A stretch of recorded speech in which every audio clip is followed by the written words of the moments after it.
the limitations are mental limitations. They're psychological and emotional limitations about what it is we're allowing ourselves to see about the nature of the universe.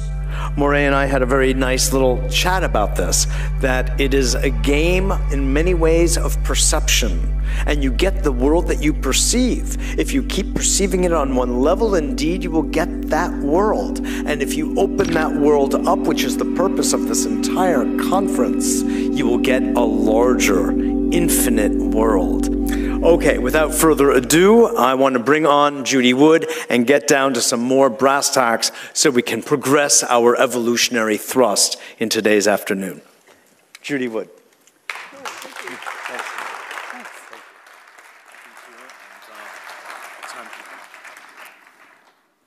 Hello. What makes, let's see, my laser pointer. My laser pointer I don't see anymore. Nope, laser pointer. A laser, please. Well, I had one laying out here. And you had it laying out. The blue one. Yeah, great. Thank you. Fantastic. Well, what makes a scientist? The lab coat? Many folks have said that, well, she's not a scientist, she's not an engineer. Well, what makes an engineer? I have degrees that show it. I have a lot of experience that show that. But a lot of folks need an icon. They need somebody to look the position in order to take it seriously. So I'll go ahead and take these off, or maybe take me more seriously if I wore the coat. Let's see. Hey, you want to pull it off so I don't take off the... How far do you want to go? Yeah. There you go. Most people don't realize that this lab coat originally came from, does anyone know? Madison Avenue. They decided that doctors will look more official and authoritative if they wore a white lab coat. Thanks. Well, one thing that does make a scientist is a bag of evidence. This is evidence, and that's what we're going to talk about today. So, where did the towers go? We assume where they went. But did anyone ever stop to think about that question? One thing about evidence is that it's there, it's truth. The evidence is always the truth. Assumptions are where you get off track. So let's start. Once upon a time, there were two buildings, two towers, and then they went away. Well, third tower and a fourth tower. This is all that was left. This is just that yellow corner of that building, and all that was left. To remind you what was there beforehand, and here's just that little corner is all that was left. This is the dawn of a new age. There exists some technology that can make a building of that size go away. It has the ability to direct energy in such a way to disrupt the molecular bonds. It's also, energy is direct as opposed to being kinetic energy. Kinetic energy like a wrecking ball or a missile or something solid. We're going to go through the data and see that you can eliminate about every kind of kinetic energy weapon.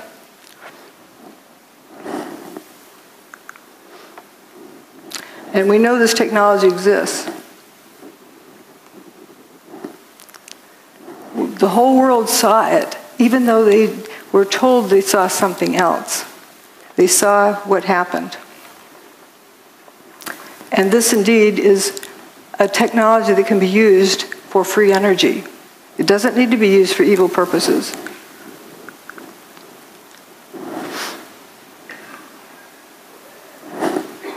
Oops. Again, that's all that was left, just a story or two of that. And would you believe it, that 14 people survived in there? So So what we're going to learn is that the towers didn't burn up, nor did they slam to the ground, but turned into dust in midair. That's not a collapse, that's dust squirting up.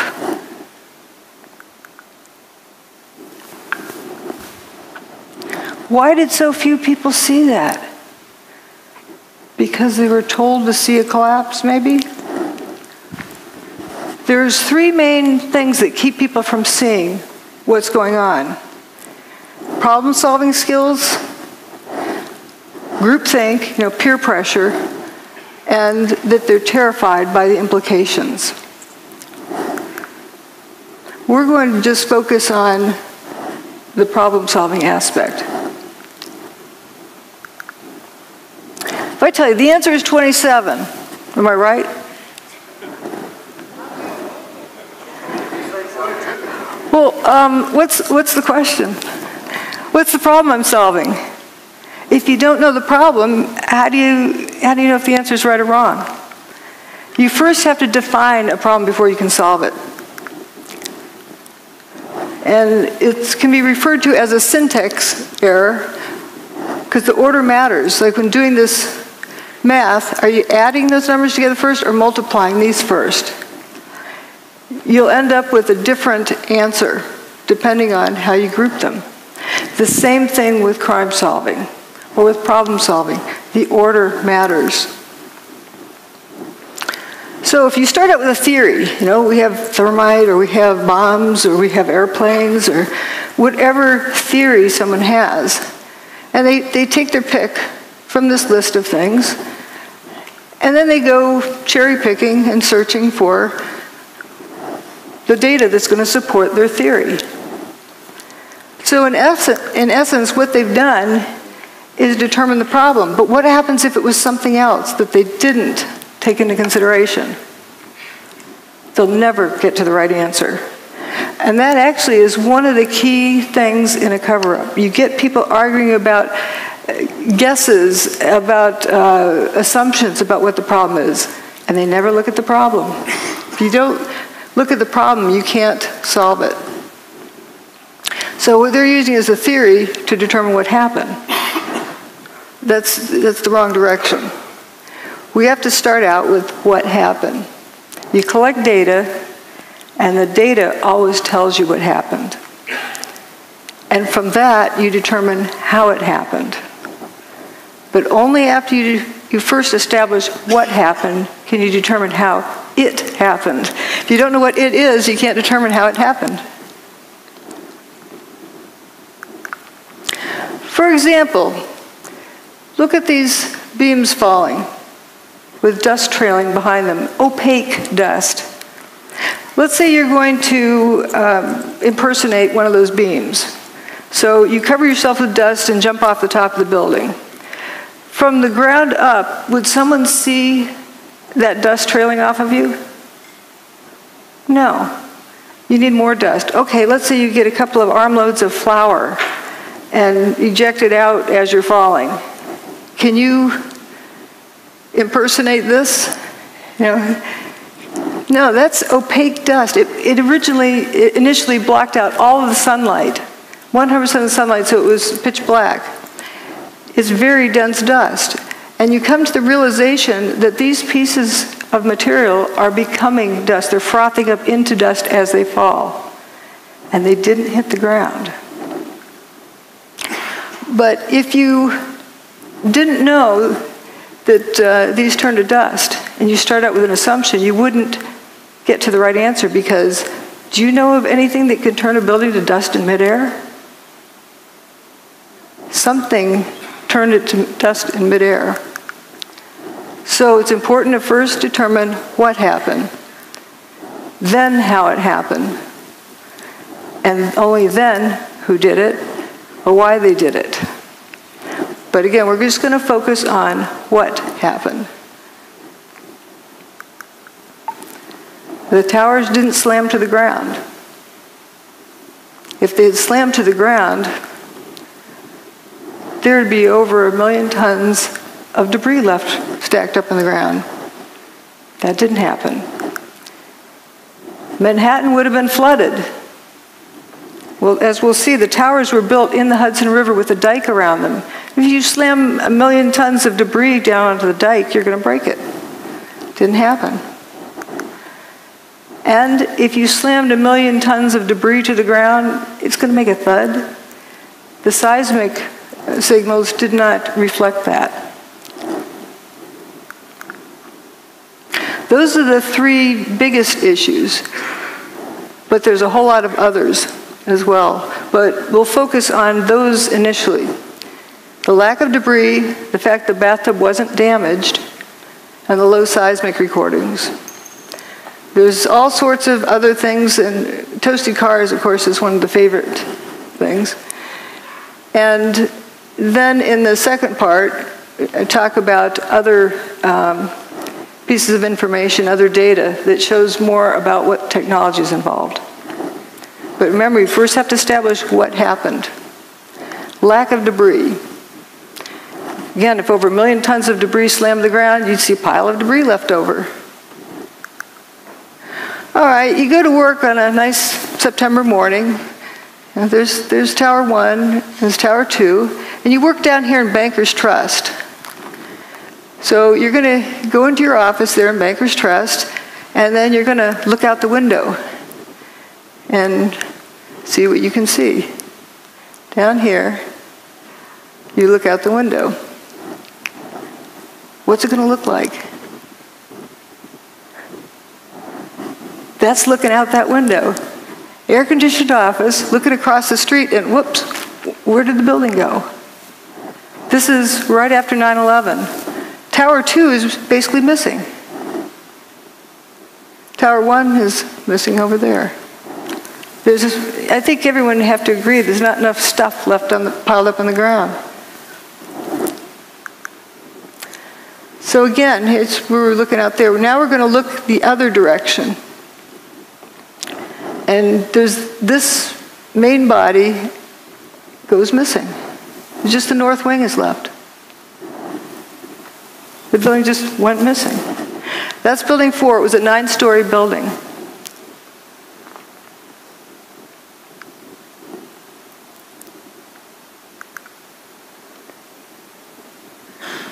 So this is what was there beforehand, and it just basically all went away. And a satellite image shows, all sorts of holes that were in those buildings. The middle part of Building 6 is gone. It looks like a post hole digger cored it out. You have holes over here on Liberty Street. Even some holes in Vesey Street. And notice again that North Wing is remaining, but the main body's gone. And this is Bankers Trust, where you're looking out the window, seeing a non-building across the street. Few people talk about this building. It's a 22-story skyscraper. Well, it would be the tallest building in most small towns. It went away except for that last little corner. And Building 7 over here as well. Every building with the WTC prefix was destroyed that day. So we're going to look at this direction. Now, a lot of people talk about hearing the BBC announce early that Building 7 went away. Well, CNN did the same thing for 1 Liberty Plaza, but it's still there. They just get excited and want to be the first to report. And we're going to go down and look on the ground and see what it looks like down in here. Looking at the front door of Tower 1.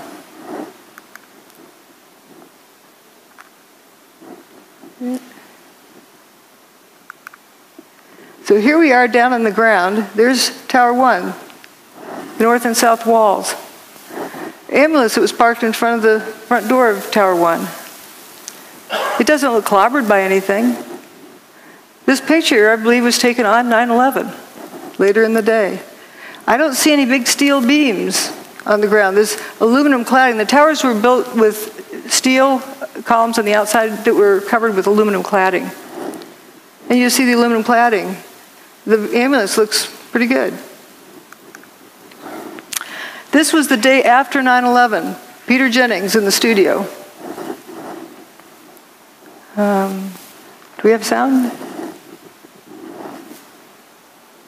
Uh-oh. Well, what Peter Jennings is saying is, George, oh, you got it. And have you been able to answer? Start again. This is Stephanopoulos is down in Lower Manhattan today. George, I don't know if you heard a little earlier me raise this question, which was actually raised by ABC's Jackie Judd as we look at these areas down below and the video of where the towers used to stand and where is all the rubble gone. And have you been able to, is there any way you can answer that question? I'm sorry, Peter, I didn't get the question. Okay, I apologize. Jackie Judd and several other people keep asking us, when you look at where the towers used to stand, there is surprisingly so little rubble. Where did all the rubble go? It's a very good question, Peter, and I have asked some people who've been doing some of the rescue and recovery work this morning. If you look behind me, you can see the very remains, the skeletal remains of the World Trade Center.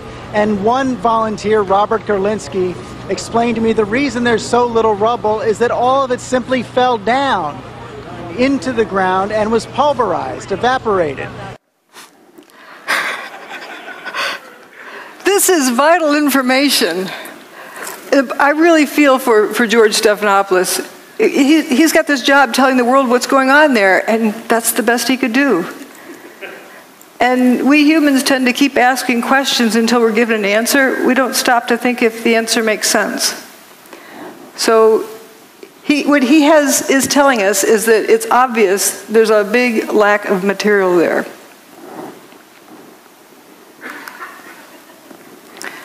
And here's an elevation map of what was left. And you see Building 4 went missing, the holes in Building 6.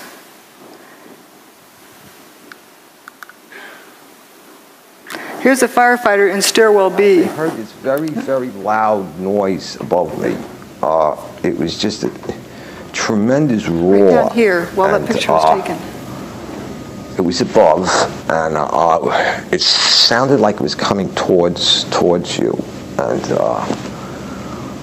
then the wind, a very, very fierce wind, and my health started lifting me up off the ground, and so that's when I crouched down. The next thing I just crouched down. I got to the corner of the staircase by the railing, and I just got as small as I could possibly get. Because I'm not a big guy to begin with, so fortunately I'm not. So I got in and I literally, well, I guess the best way to describe it, I tried to crawl into my fire helmet. That's what I wanted to do, just to protect myself. And I wasn't sure what was going on. I thought the building might be coming down, and I figured, okay, this could be it, and I was a little angry. I said, so like, damn it, like, why me? Why, I'm beautiful. I'm going to die in the World Trade Center on a beautiful summer morning. It's like a little denial and disbelief sets in, and so then I started getting hit with stuff. It was just debris was hitting me, and it went dark, and then the next thing was just total silence, nothing, no wind. No noise, no light, nothing. And then I started hearing noises. I started hearing like moaning, and guys were starting to communicate, yell out. These were the guys I was trapped with. They're calling out, who's there? You guys all right? Blah, blah, blah, and this kind of thing. And I realized there was other people. I wasn't alone, because when you're alone in a situation like that, it's like existential isolation. It's like, and then when you find out you're with other people, it makes you feel a lot better. Even though you're in a very bad situation, at least there's other people. But then the strangest thing happened. This beam of sunlight came right in on us, like about 8 inches long, but it was clearly sunlight. It was all dirty, full of debris, and it looked like pepper was floating around in it, sort of. But it was sunlight, and I'm like amazed now. It's a 110-story building above us, and I'm looking up at the sun.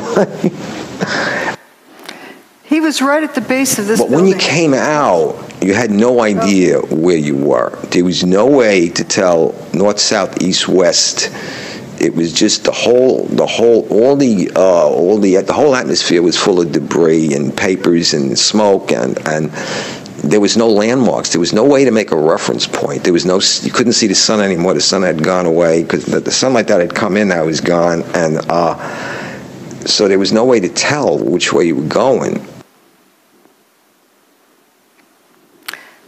He was at the base of this building while this picture was being taken. And all 14 of them walked out on their own steam.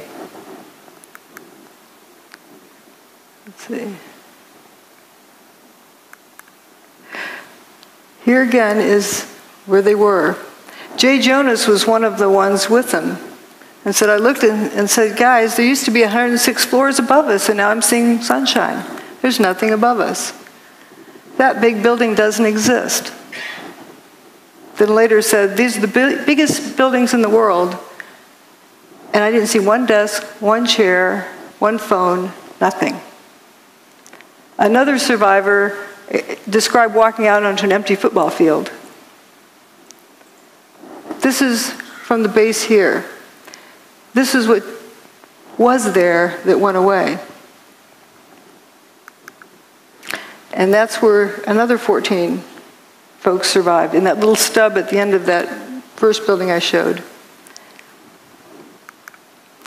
And they had that hole in Building 6 where 50% approximately of Building 6 was missing. And the main body of Building 4 went missing.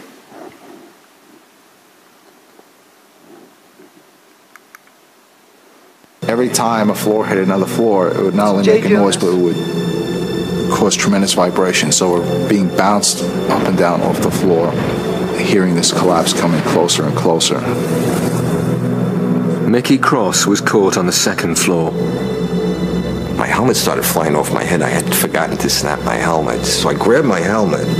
I guess instinctually I just pulled myself down the corner. The collapse of the North Tower created a massive rush of air. I was blown down 6 stories down to the first floor, and all I can remember while I was being blown down was, oh my God, oh my God, oh my God. There wasn't any time to think about anything. The 110-story tower disintegrated in just 10 seconds. It was that fast, yet for me it was kind of slow motion too at the same time. And I remember thinking to myself, I said, oh shit, this is it, we didn't make it.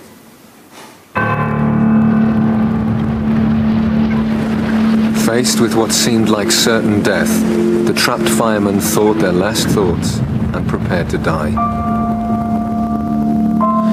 In those 10 seconds, I was like, well, I'm 33. What have I done with my life? Worked almost all the time. My wife is gonna, be a widow now. And I pretty much saw myself. Pretty much saw my funeral. I saw everybody at the wake at my funeral, and my parents and family there. You think about everything I guess, that you haven't done in your life, and you realize that, is this it? Are you going to make it out of here? And I was just too young, and I have too much more to do with my life than for this to be it. I thought I was going to be dead in a few seconds, and I remember feeling, I hope this is fast, because I had a fear of being trapped, like say with a broken back or severely injured, and still being conscious and alive. It was strange, but I was at peace when the collapse actually started. I said, all right, whatever's going to happen now is going to happen, and I hope it doesn't hurt too much, but the fear was gone. The collapse of the North Tower killed over 1,300 people trapped inside the building. But some of the concrete walls encasing Stairway B had remained intact, and enclosed within them, 14 people were still alive. As they opened their eyes, it seemed as if a miracle had happened. I could hear Mike. I could hear him groaning. I could hear him called out to me. I called out to him, so I knew he was alive. From the neck up, I seemed okay, but everything else was just like pins and needles. I mean, I was slapping my leg with I'm watching my arm hit my leg, but I can't feel it. I had my flashlight on my side, and I looked at my hands and looked at myself to see if I was bleeding or anything anywhere. When he heard noises around him, Captain J. Jonas realized he too had somehow survived the disaster. I wanted to know who was still alive. And I started calling them out by name. All the people in their group survived. That's a nice happy ending. But the descriptions they gave were not of a building falling on top of them, were not of bombs exploding around them. It wasn't high heat. They didn't get cooked. They didn't get squashed. The building just turned to dust above them. So we're going to look now at what was left. If we go down below the ground in that corner, well, here's what it looked like. The building indeed, the main body went missing, just like it was sliced off there.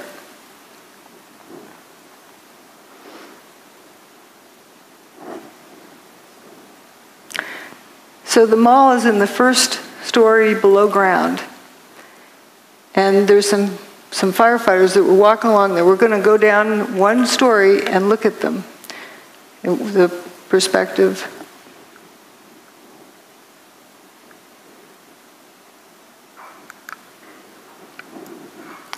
Here they are. That's right under that area. It's a little bit punched in down here, but you can read Innovation Luggage, Hallmark cards, so you know right where they are.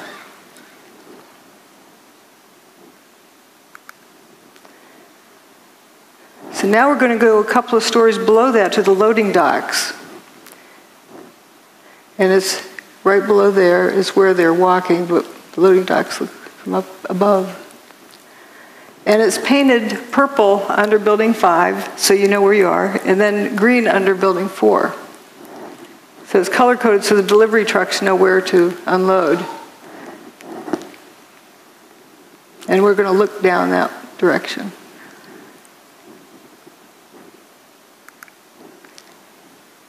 Just after 9/11. Listen to the echo in this audio clip.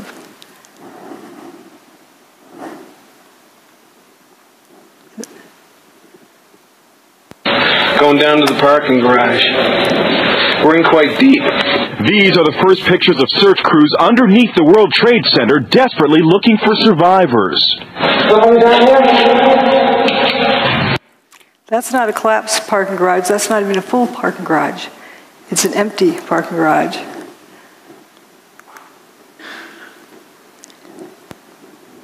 And we had this left.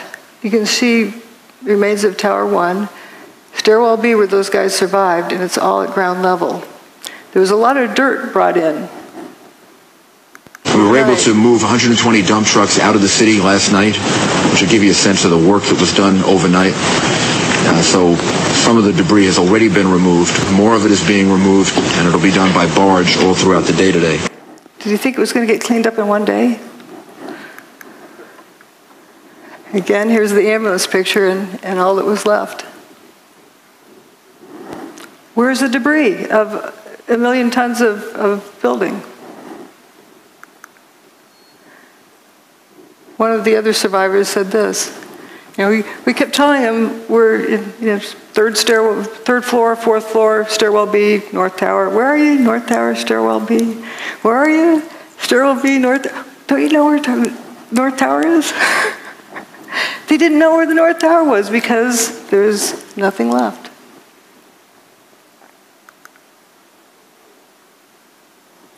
And do you blame them? Here's right where those guys were, up in that little corner. Hundreds more firemen were now arriving at the disaster area, but Captain J. Jonas's Mayday messages were still not getting through. Trapped down in the remains of Stairway B, there was nothing else Jay could do. We realized we can't get ourselves out. And that's a big mental leap for a fireman to take, because we're so used to being the people who are going in to rescue someone. Now, the roles are reversed, and you realize you're helpless yourself. But with the survivors buried alive beneath a debris field that extended over 16 acres, it seemed they would need another miracle to save them.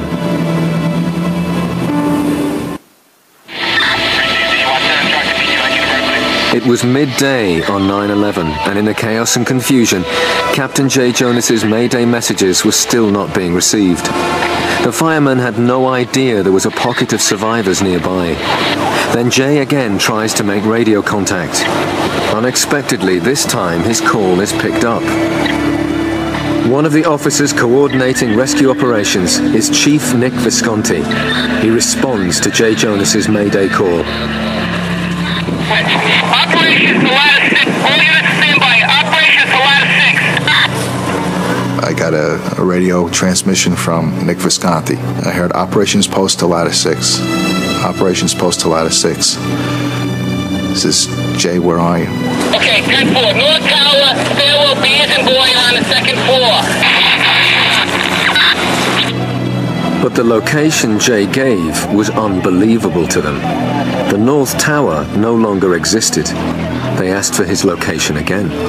He asked me that a couple times, and one time he asked me that. Somebody else got on the radio and said, "Where's the North Tower?" I remember somebody saying it, "Where's the North Tower?" on the radio. And I said, "Oh shit." I says, it's not good.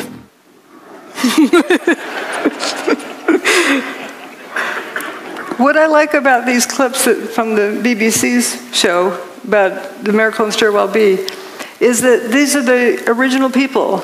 They're telling their story. Indeed, they're real people, and they were trapped in there and walked out. And what they experienced. Can you imagine being at the base of a 110-story building and the building goes away and you're left alive? There's also a fellow who remained at the edge of that hole in Building 6. His buddies didn't make it. They were a few feet away. There's Stairwell B. Just to look at the amazing aspect of this, you get the bare sidewalk over here. Building 7, a 47-story building, didn't even fully spill across the street. If you had a big building coming down like that, even with explosives in it, it'd be like machine gun fire on all the adjacent buildings. Didn't happen. And this dome doesn't look clobbered. It's right across the street.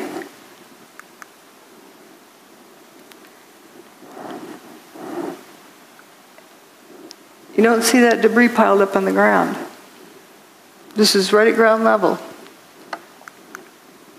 So now we're going to talk about the bathtub. I don't know what the lighting is. If the building crashed to the ground, Manhattan would have been flooded because that dike around the bathtub would have been ruptured. And all of the PATH train tunnels and subway tunnels are all connected underground, and they would all have been flooded. That didn't happen. Here are the towers before they built across the street. There was just water right there at the base of the towers. And the towers go well below the water table. There's also the rail lines that come under the Hudson up into the base of the bathtub. That tunnel was not damaged. First, they were worried because they had water in the tunnel, but they had fire hoses on it, rainwater going in there. But once they pumped it out, it stayed dry. That's the bathtub wall. It's called, or slurry wall, or dike, whatever you want to call it. It keeps out the Hudson River. The towers were actually built in the Hudson River 70 feet below the water table. That's 7 times 10. So they're pretty far down there.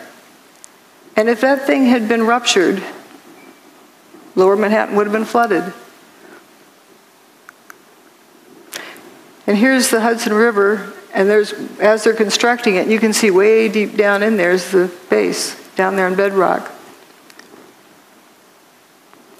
The PATH trains from the Jersey side used to come up through here and back out, but they rerouted them to turn around in the new big bathtub. I thought the seismic data you were going to look at was data associated with the collapse of the tower, particularly 2. Yes. Oh, yes. We did look. Obviously, we've looked at all of the seismic signals. The main focus of that was to establish the timing of the various events and if any, again, using it also to see if there were any events that we could not explain other than it being the collapse of the towers and the World Trade Center 7. The signal strength due to the collapse of the towers were not of any magnitude that was seismically significant from an earthquake design standpoint, or from the design or failure of a structural component, or of, I would say, a piping system that might be used in a structure. So there wasn't anything that gave us pause in terms of that being a significant seismic event to have ruptured the pipeline. This was a meeting that NIST had to determine what happened to Building 7. So they're wondering if there's any pipelines that went through the bathtub over to Building 7. And he said it wasn't seismically significant enough to have ruptured a pipeline to cause any damage. You have two buildings, 500,000 tons each, slamming to the ground, and it's not a seismically significant event? And the bathtub's fine at the end of the day. Tower 1's base is right here, down the bedrock. There's the old parking garage, after they cleaned it out. And if the buildings had slammed to the ground, the seismic signal would have shown it. Didn't happen. Michael Ober said, I don't remember the sound of the building hitting the ground.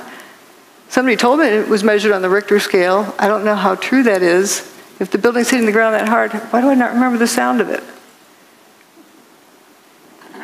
It's amazing. And somebody who worked in the 27th floor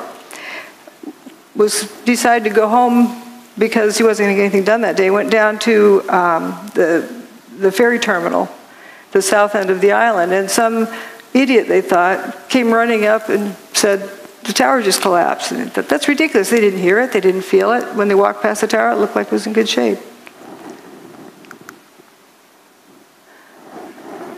Well, I think I know why it didn't make a sound. That part of the building doesn't make a thud when it hits. Dust gradually settles, and that's a lot of dust. This is an earthquake that happened earlier that year, in January of 2001, in Manhattan. So we know that the bedrock that the tower sat on can carry a seismic signal. But here's what Tower 1, the signal it made. Notice the difference in the quality. This is very high frequency. The lines are very closely spaced compared to this. Also, it has this, I call it the snout leading up to the big signal. It has that leading portion, which is the primary wave. The P wave arrives first, and then the secondary wave arrives. This is neither a P wave or an S wave. This is only a surface wave. P wave and S wave travels through the Earth. In other words, when the tower, during the tower's demise, the signal did not travel through the Earth. Again, that's the January 17th earthquake. And here's, P wave is like a rubber band snap, and the S wave is like a jump rope. And the rolling surface, like getting up off a mattress in the morning, the mattress springs back up. If you remove two 500,000-ton buildings, you're going to create a surface wave. But it only lasted 8 seconds.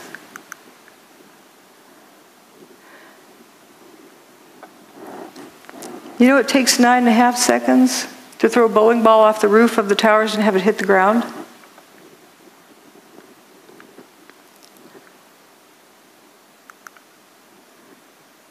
So how can this be? The building couldn't have reached the ground as a solid, rigid object. Here's where Tower 2 had already gone by the time this chart started. Tower 1's demise there. But here we're going to focus on Building 7, down here. There was an earthquake in the Fox Islands up by the Aleutian Islands, and that's what the mess is after that. But where this vertical red line is, there's no seismic event that shows up at the scale. Nothing that stands out from background noise. For a 47-story building's demise? This is the King Dome.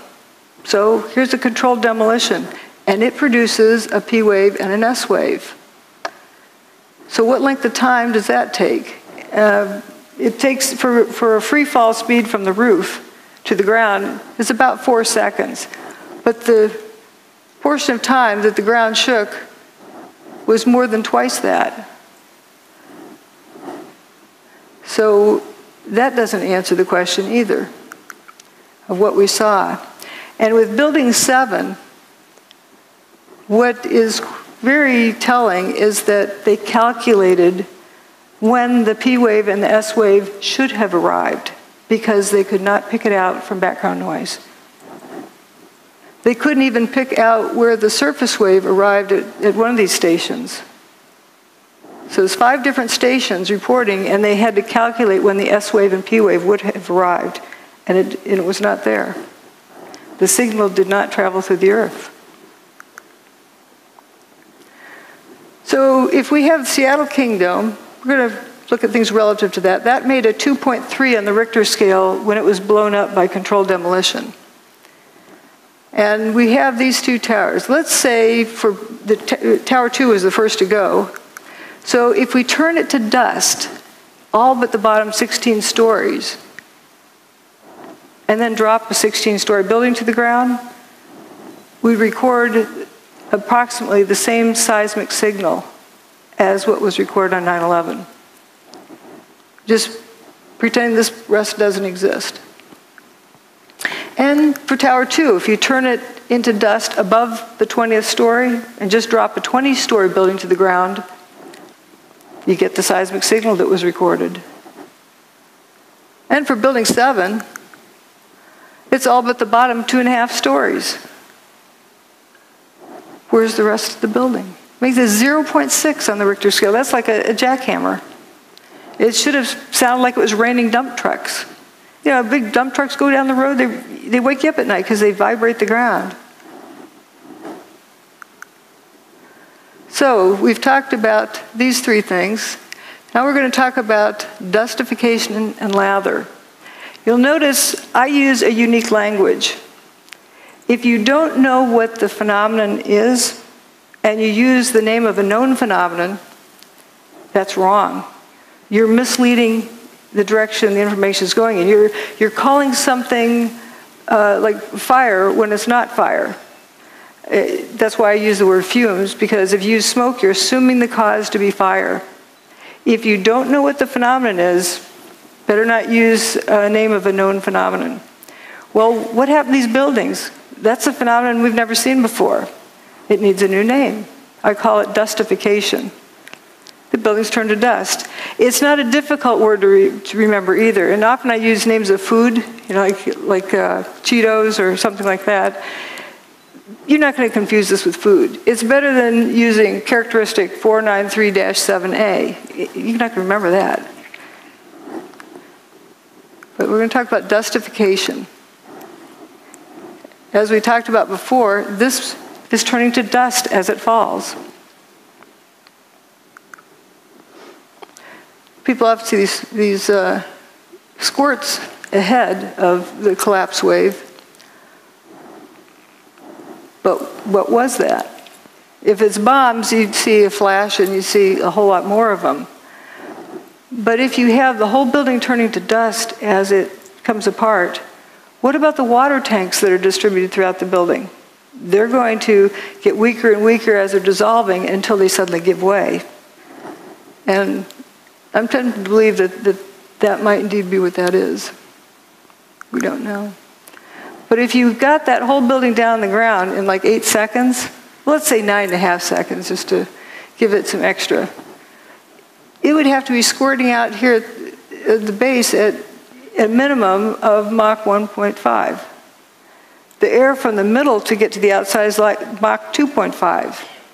For sure, all of the adjacent buildings should look like they were machine gun fired. That's a lot of stuff to squirt out of the way. And that's assuming the building took, 9.5 seconds to come to the ground. So you just have this couple little puffs. Something's not right there, too. Now, people who say, okay, they claim they heard explosions. And so therefore, it must be bombs in the building. They're starting with assuming what did it, and then going back to assuming what problem they're solving, instead of determining first what happened. Well, if you recall, blasting zone ahead, turn off cell phones and two-way radios just in case it triggers something. How are you going to get everyone to unknowingly turn off all their cell phones in southern Manhattan for weeks ahead while they prepare the site? But there were sounds of explosions. Bombs go boom, but not everything that goes boom is a bomb. Think of putting an egg in your microwave oven. Turns out there's a lot of folks who talked about these Scott packs exploding at ground level, sitting on the fire trucks. There's a lot of testimony here. We don't need to go over it, but there's various firefighters who talked about hearing these Scott tanks exploding. Now this is slow motion of Tower 1 coming apart. And you notice this, there'll be some column that starts falling down this corner. I think it's in here. And we're going to follow it down and watch how it just turns to dust completely.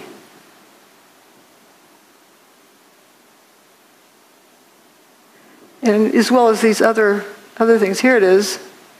Okay, it's got the dust trailing behind it. This is a solid piece.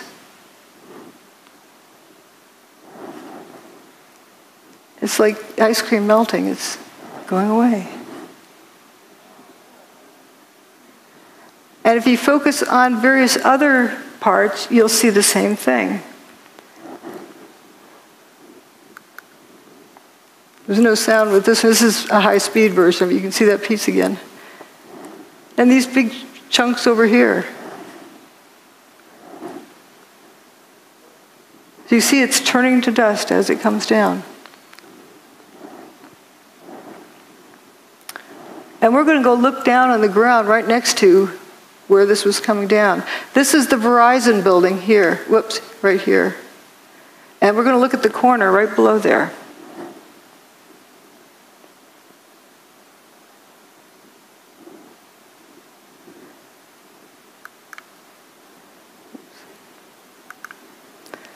That's the Verizon building right there. This is that intersection where that material was falling. Right after everything's settled, these people who were hiding come out of their hiding places. And they're probably in awe. There's, no building here. You can see sky. Looking at the body language, the guy with his hands on his hips, arms folded, arms that side, they're probably in total amazement and shock and just bewildered. I call this picture the Twilight Zone because they probably felt like they just walked into the Twilight Zone. A bunch of cars went into spontaneous combustion, apparent spontaneous combustion up here with a sea of unburned paper in between. And here's that toasted car lot. But we're going to look at various directions of watching this dustification. There's a cluster of core columns that remains here. Watch what happens to them.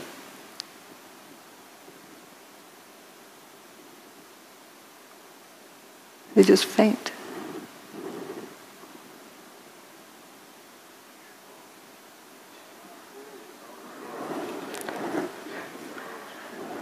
I believe that's the upper part of where those firefighters survived in Stairwell B. Those are core columns. This is another one. See how it peels away like a banana? And you see this clear air around it. Some folks like to say dust settled on it. Well, dust can't settle on something like that fast without seeing it.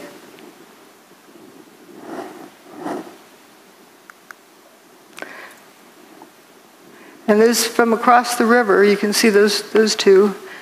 And then there's a sequence from the northern view. And my detractors like to say, oh, it fell over. And because the dust was so fine, it hung in the air. Well, if the dust is so fine it hung in the air, how could it be settled instantly on these vertical columns. We saw how it was peeled away like a banana. But it comes a point where it's no longer a crisp boundary and just turns to dust. I call it dustification. I mean, where have we seen it before?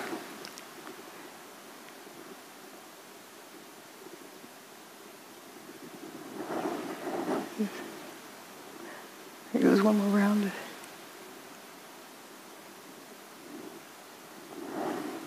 But you're told to see a collapse, so you tune that out.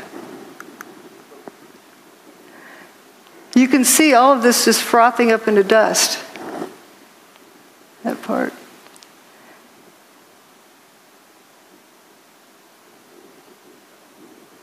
And it's also blowing downward.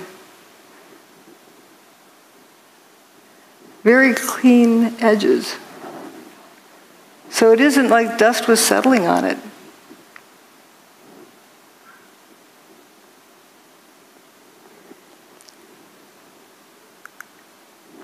And another part of it, this is further up than this image, because this is coming down close to this building.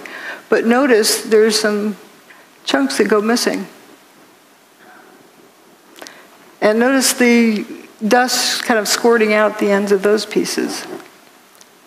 You can see it trailing.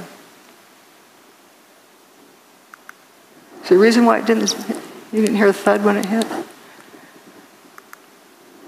Lather is a term I use when it looked like another unique behavior pattern, but I think lather is just the part doing the same thing that this is doing, but doing it in place. And this video is of Building 7, the north face, but notice it's one face and one face only that has this lather pouring out of it. No, go low to the corner.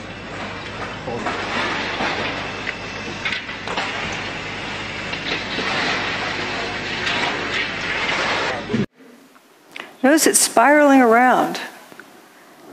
And if it was smoke from a fire and it really needed to get out, why isn't it coming out these windows? If there's a traffic jam, why does it take the path of least resistance? The wind that day was 7 or 8 miles an hour. No, go low to the corner.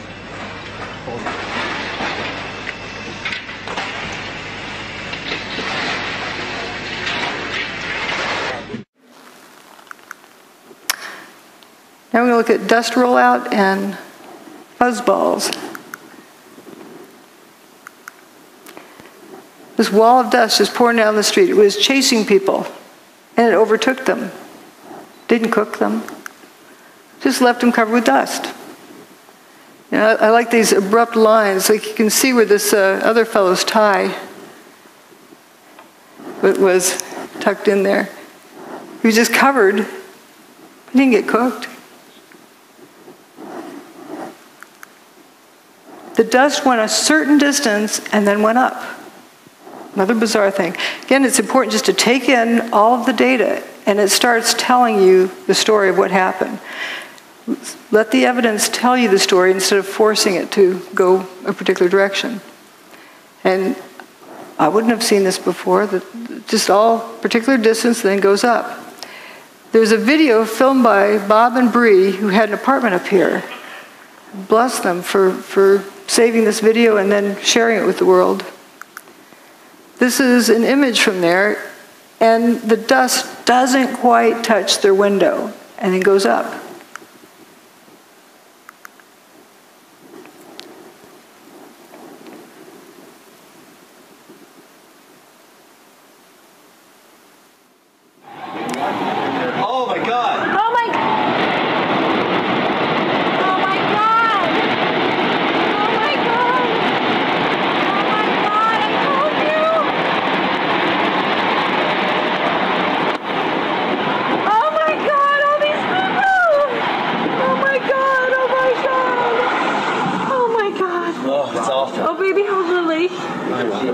God. Oh my God. The building now just being covered on the right side. Come on, let's go to the other room. Yeah. Let's see how it's starting. Is this dangerous? I think it's just smoke. There's no danger of other buildings. Is the air conditioner turned off in the room? Good thinking. And the windows closed in the bedroom? Near the area are an absolute crazy situation. The entire top of the building just collapsed. The entire building just collapsed. Building just collapsed. We're going to leave because See how it just starts shooting up? It doesn't touch the window. This is a devastating blow. It doesn't go past here. Is no more. We do not know at this point the extent of injuries or casualties, how many people were in these buildings trying to get out. We've seen some gut wrenching. Oh, people are running away. They're running away. Hanging out of windows. What are they going to do? Green You guys grass. gotta run away. You see the obvious. That grass stayed green the whole time. All right, let's go to ABC News right now. I think it's going to be blown away from us. Something like coming down the window. No, it's the wind is being blown away. Horrific, incredible, not to be believed. It just came that particular distance, but it went up. Just a few minutes ago, within the last minute actually, the second Twin Tower collapsed. Just to recap, if you were just joining us, around 8:42 Eastern Time this morning here in New York City, a plane crashed into the right Twin Tower of the World Trade Center. It's amazing, it goes up. Now, controlled demolition, the dust doesn't really go above the highest point of the building, the original building. But this went up and blocked out all the sunlight for a few minutes. And it went up and continued going up. And continued going up for months and years. Wet tire tracks, they wet it down, they're misting it from up here. But what's this? Wet dirt. All right, fuzzballs. Notice how clear the air is from here on up. But down at the bottom is a thick haze. And you'll notice from the time on the clock that it's only 15 minutes after the South Tower went away. And this is 15 minutes before the North Tower went away. How could that fine of dust have landed in that short of time? It's fallen out of the air because it's clear. And there's several other pictures that indicate this, that it was coarse dust that landed and then became fine dust and began rising up like it kept breaking down. Toasted cars, we got to get to the toasted cars. I say they're toast, they're history. I can't say they're burnt because I don't know that. But they're toast. I just decided to use that word to say something happened, messed them up. You can't fix it, you got to get a new one. It's history. This is a police car found on FDR Drive. I don't know how it got to, I don't know where it was toasted. There were some that were witnessed as being toasted on FDR Drive. But this one is quite interesting in that it has an abrupt, toasted, not toasted. Like it's like it's on the showroom floor. It just had a new wax job back there. What abruptly stops? A real fire, a regular fire, doesn't do that. It would be lapping around the corner. Also, why aren't the lights melted? And you have the circular spot on the other side. Gas tank is still, fine. This is where all the toasted cars we're seeing that I'm aware of, as well as the toasted car lot. And the ones we were looking at were down here. And an emergency medical person said you could tell it was hot at the Trade Center because you could feel the heat from the bridge. But paper wasn't burning down here. How could somebody over here, 3/4 miles away, feel heat? Something that they perceived as heat. You said you saw melted tour buses, melted cars? The cars that were right down there, it was just unbelievable. They were twisted and melted into nothing. The debris is just unbelievable. And then you can see fire trucks and police vehicles that were down there early that all their windows, the windshields are completely blown out must have been from when debris dropped. But even more jarring, I think, is this scene right here. Look at these two cars placed on top of one another. I think when you think about the impact that these planes must have had, it's hard to visualize. I don't know what to say. Because everything melted. But here, at least you have some remnants. You have literally an engine that is melded together with other parts of the car. Moving over, you've got another car they moved here. It looks like it's been through a war. You can see the papers, all the burned out papers from the building. You see the soot and the dirt, and it just shows you how devastating this blast was. Look across the street there. You've got a Con Ed truck that, you know, some of the Con Ed people now looking at, examining, trying to figure out which truck that actually was. But that truck, too, in terrible shape. So while many of the items, the steel, was literally melted. People who have been right down next to the base of what was the trade towers say there's virtually nothing. Yes, we'll stop here on this toasted bus picture. Realize there's no burnt marks, no scorch marks. The toasted bus. But yeah, these poor reporters, they're doing the best they can. Remember, the evidence is the truth that a theory must mimic if a theory is correct.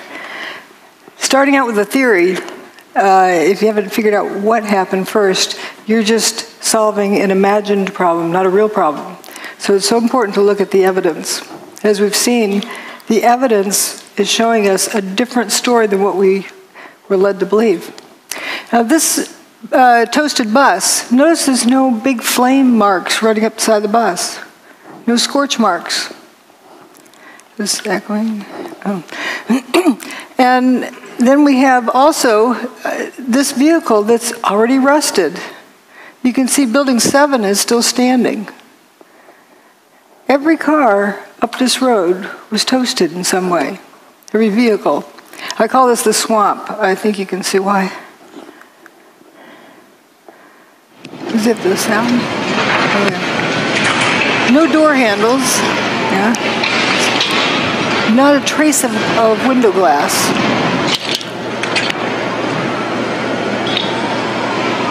Just gone. Go, let's go. Go.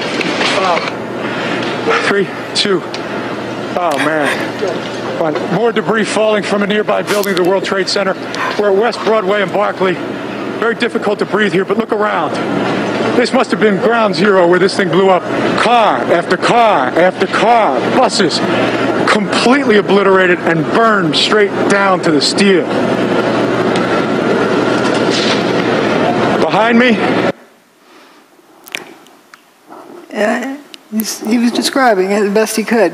Here's more of that street. And notice no door handles.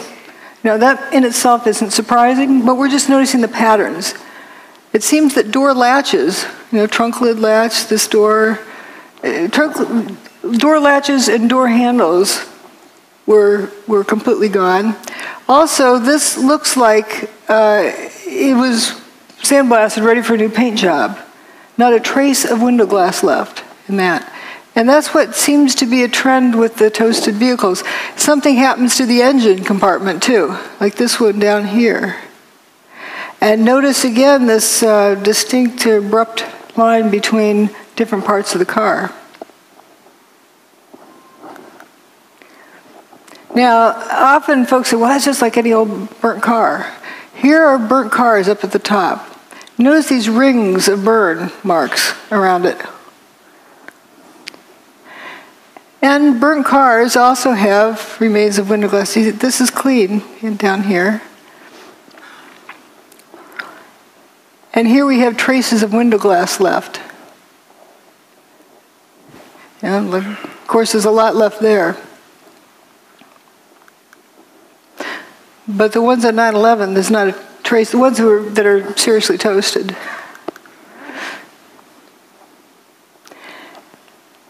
Doesn't look like these are uniform colors, like they've been sandblasted, ready for a new paint job.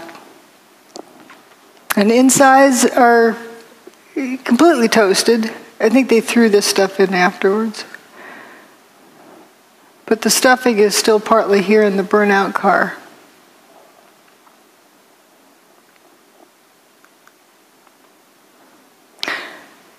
So there's a bunch of cars that appear to go into spontaneous combustion up in that parking lot. And we have various views of that. And my detractors often say, well, the cars were towed.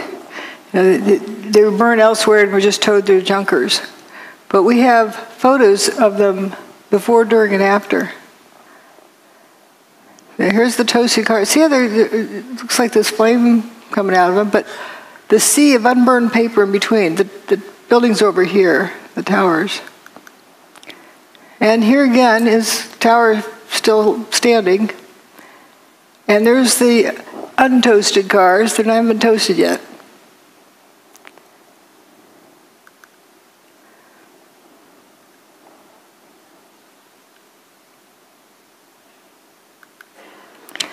And there they are. They haven't been toasted yet.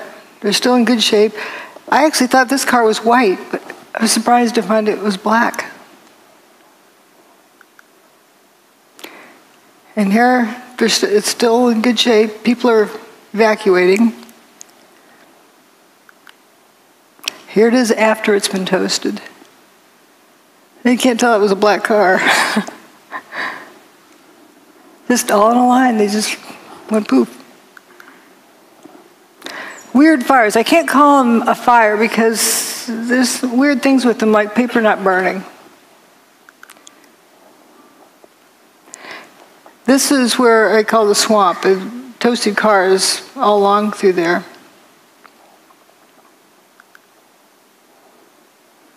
And the fellow who came out that door, he's probably the one that left it open, walked up West Broadway. And it was pitch black. And then he said, thank goodness the cars started lighting up because then he could see where he was going. He walked out of there up to intersection C and turned over towards D. And intersections along there, paper's not burning. Here's the firefighters going for a lunch break. They come, doo-doo-doo, you know. They don't seem at all concerned that they're walking through this fire. They aren't worried about a car blowing up. Now, this is an interesting picture. Often we were shown this by certain individuals who would say, see, molten metal. But wait a minute, what's really going on here? This is an igloo cooler and a trash can that aren't melted. If this is white hot, then it's got to be, hot enough that it's going to melt this aluminum. Aluminum melts at around 660 centigrade, and it's a kind of barely a beet red. You have to be like 1,000 degrees centigrade in order for it to glow. So when aluminum's glowing and it's not a puddle, something else is going on.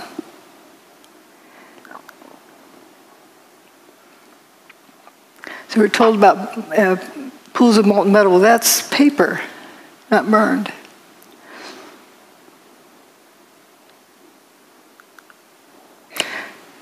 Aluminum is blood red when it melts. Whoops. I don't know what that is.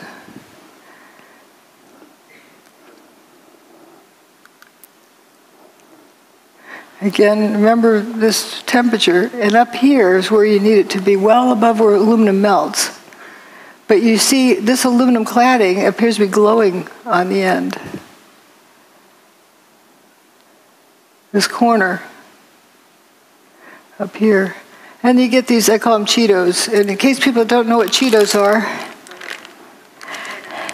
the orange thing on the ground, and you're not going to confuse that with a piece of steel, but there's these little things that look like Cheetos that are glowing. Pretty strange. Videotapes the firefighter reporting molten metal like a slurry or a steel mill or a volcano. Those are quotes. Giant pools. What about the pictures of them dragging oxygen hoses all over the steaming supposed hot metal? If it were that hot, you wouldn't dare do that, would you? Would you? Well, we do have the infrared photos of the molten metal. Well, again, what melted the metal? Was it heat? Or was it something else? Here on this thermal map that is so often quoted, point E is right next to where building 3 had been. Here's point E. According to the measurement there, it's supposed to be 819 Fahrenheit. That's above 212, the word water boils. This guy doesn't look like a boiled chicken. Yeah, how hot can that be? So the color in that map meant something else. It wasn't temperature. And nice bushy trees didn't melt, or didn't burn, neither did the paper in the street. But what happened to these vehicles? What happened to his engine? And where that firefighter walked up the street and turned the corner, here's right where he turned the corner. Again, you have these Cheetos on the ground, whatever they are. What's strange is the fire on the side of the van in front. And again, it was of different contrast. You can see it's just on the side of the van. What's burning?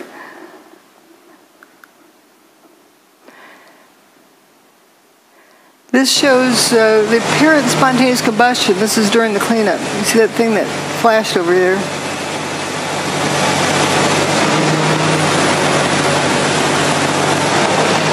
I think there's another slow motion clip of it.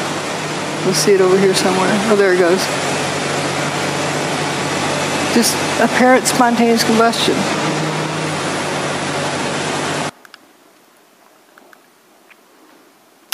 This is a clip where they talk about hot steel-toed boots. Up to 10 times a night, often until 2 in the morning, delivering whatever it is rescue workers need to do their jobs, like the ones working in the hot spots.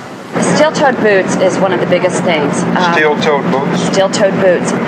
Out still on the rubble, it's still, I believe, 1,100 degrees. The guy's boots just melt within a few hours, and they're burning their feet. That story was repeated again and again and again. People assumed it was proof that it was hot. When my steel oven melts, the turkey inside is more than well done. So how can you have steel-toed boots melting and there's no reports of burned feet? How I hear that is the boots were coming apart. They're disintegrating. Someone suggested it was because of heat. And people just ran with that story. It was the best, the only answer they got to the questions. They ran with it. But something was likely happening to those boots, coming apart. But you can't walk around on a barbecue grill without burning, if it's that temperature. Mayor Giuliani. There were fires of 2,000 degrees Fahrenheit below the ground. I could be standing here and you could be standing there. And I could be describing to you, Governor, the site. And then a fire would break out in between us. And it was just by luck or the design of God that we weren't killed. He was standing on 2,000 degree temperature pile. He doesn't mean to be sounding like an idiot. He was describing something that he experienced, and that was the best explanation he could give. Weird apparent spontaneous combustion. So here we are, down to the rolled up carpets. We'll see why I call it that. At the end of the day, you have these straight soldiers here. If you have buckling from overload, doesn't it bend over? Doesn't it bend around the horizontal axis? Why is everything straight? If you overload these outer columns, they're going to bend. If you mash something down real hard, it's going to bow out. Yet what we have, instead of having it bend over, is curling around the vertical axis. Here's a cluster of 3 columns. And this lasagna noodle, see, you can't confuse that with a piece of food, but it emphasizes the fact that this isn't loading that does this. Something else happened to this. This is straight, it curled around the vertical axis, not the horizontal axis. How do you get something to bend more than 180 degrees and not even crack? It's a smooth bend, and it splits at the seams. This is a very interesting one. I'd like to have somebody, an engineer who claims that that's normal, draw me a free body diagram and show me the loading to put on that beam to make it do that. It's not like a rubber band that recoils. If it's hot and it's flowing, it doesn't have the strength to recoil. So how do you explain this crinkling up, like curling ribbon? Now that's what buckled beams look like. They don't do that. You see through holes there. It just happened that one place. This was found in Banker's Trust. Banker's Trust was determined to have not had any fires in it. So we're going to begin the proof of concept. Okay, here's what we found at the World Trade Center. And here's something that John Hutchison bent. It's molybdenum. It's not cracked in the corners either. Smooth curling. When I first contacted John Hutchison, I sent him this picture and said, does your neighborhood ever get to looking like this? Because you have this toasted vehicle here, and the one in front is parked in the right place, but it's just got the tires in the wrong direction. It's not oriented correctly. And notice all the marble around the doorway is gone. The rest of the building, there's no stab wounds in the building, no big beams went flying through. Another weird thing is the window glass. Sometimes just the outer pane's broken. The rock doesn't do that. Evidence of levitation. Cell tower came down, I was across the street, and I picked up the camera just out of habit. And something in the back of my mind said, run, run, run. And never in 20 years of shooting in New York have I run from an assignment. But something in the back of my head just said, run. And as I hit the corner of Liberty Street, it was almost being picked up by a tornado, almost being picked up by a wave. It was like being picked up by the black cloud. That black cloud had substance. It was like night, but it had a solid feel to it. It was like gravel, hot gravel, and just picked me up and tossed me about a block. At one second I was running, and the next second I was airborne. And I lost my glasses, I lost my cell phone, I lost my pager, but managed to hold on to both cameras. But it threw you for a block? I was back down at Ground Zero last week and walked the area where I have a pretty good recollection of where I was and where I wound up, and it was just under a city block.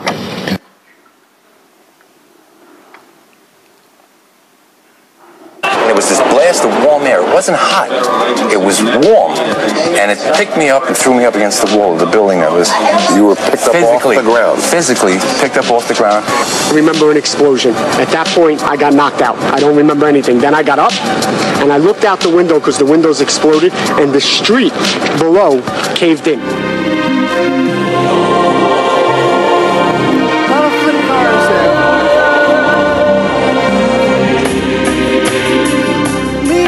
The trees.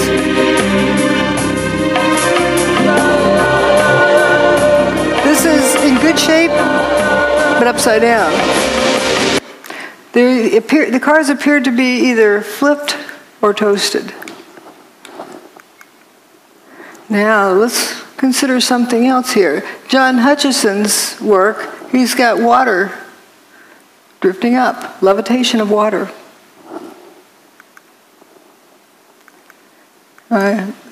Dinner then. Now we'll come back and talk about the weather. We need to talk about the weather, right? Someone thought it was a nice, beautiful day. Well, it was right directly above Manhattan, but not a few miles off the East Coast. See, it's as nice as can be. Here's Geraldo Rivera, who's chased out hurricanes for 40 years. Have been so attracted over the years to hurricane coverage, but there's risk involved. There is, the peril of not knowing what's going to happen, that adventure, and it's pitting yourself against an enemy. It's like war, only no one is shooting at you specifically. That's what the allure. But there is an area storm that the juices don't flow, and you look and check it out. Look at that. Remember that? I watched that live. And maybe a store on YouTube. You got to get up close and personal. And this was Hurricane Ike, I think. That was recent. That was wasn't this Rita? You would know. You know what? I think it was Rita. Rita in Galveston, Texas. Yeah, Galveston. And obviously Katrina before that changed so many of our histories. It was so traumatic. And it's one funny thing I think of if only a hurricane had come on 9/11. Remember, they didn't know how to use instruments. The terrorists. They took off in Boston, and they literally, after they took over the aircraft, they steered by line of sight. And it was that crystal clear September day. Sure was. Beautiful. And if it were only one of these weather days, history would have been rewritten. And I think about that a lot now, and especially this time of year. So where the peak of hurricanes is. Yeah, you're celebrating 40 years? 40 years, imagine that. 40 years. 40 years. Longevity has its own revenge. I've outlived like 15 generations of TV critics. Yeah. They all predicted I'd be done in a couple of weeks. Well, do you still get... Everyone has those stories, right? Oh, yeah. This was just 2 years ago. I think this is Batter's Dead.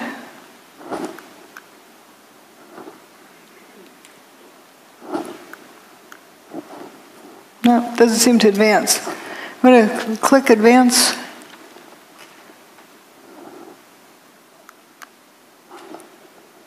This seems to be out of batteries or something.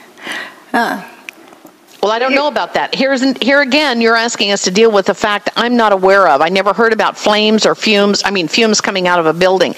I'll tell you what, let me go to Steve in Florida. Steve in Florida, you're on the air. Go ahead, please, with Dr. Judy Wood. Hi, Joy. Thank you for taking my call. Am I loud and clear? Yeah, you are. Go ahead. Judy, you have misrepresented the facts concerning Hurricane Aaron. I live here in hurricane country, Florida. I track all the hurricanes.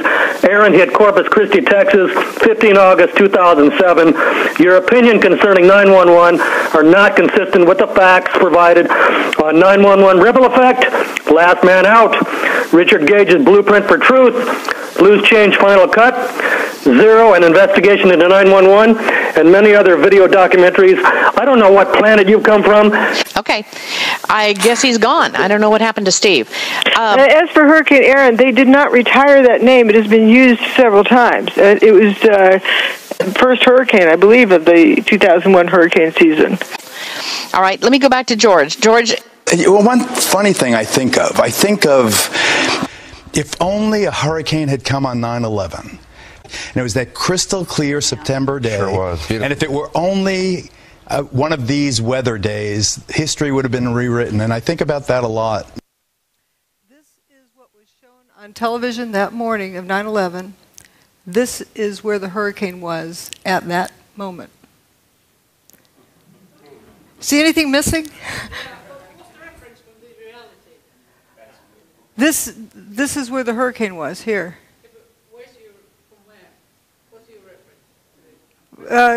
The satellite, the National Hurricane Center satellite images.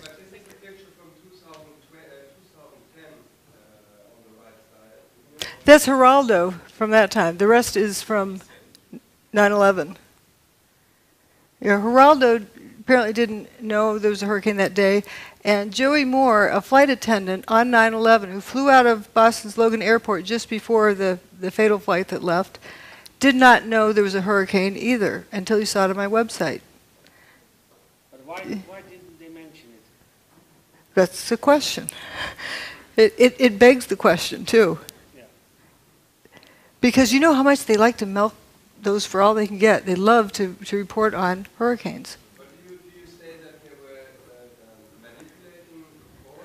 I'm not saying anything. I'm just noticing if people didn't know there was a hurricane coming and you saw it was headed straight for New York, if it hadn't turned around when it did, Manhattan would have been flooded. And how fast can you evacuate that many people from Manhattan?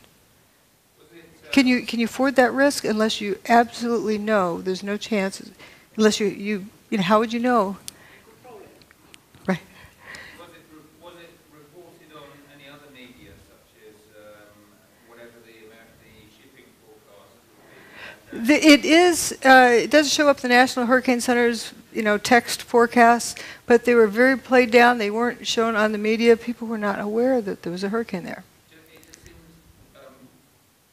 you'll excuse me, because I've done a fair bit of sailing, and there must be Oh. a bunch of ships on that coast. They took the ships out to sea because they knew that the hurricane was coming. But what about the small vessels that were sailing down the coast that have surely just been wiped out by the hurricane? They may have looked into the National Hurricane Center's reports, but it was not something that was heavily publicized. It wasn't zero publicity on it, but it was very underreported. I'm confused here. Are you saying that they actually moved the hurricane away? They had the technology to push the hurricane away? Whoops. Or it was just that coincidentally the hurricane went away?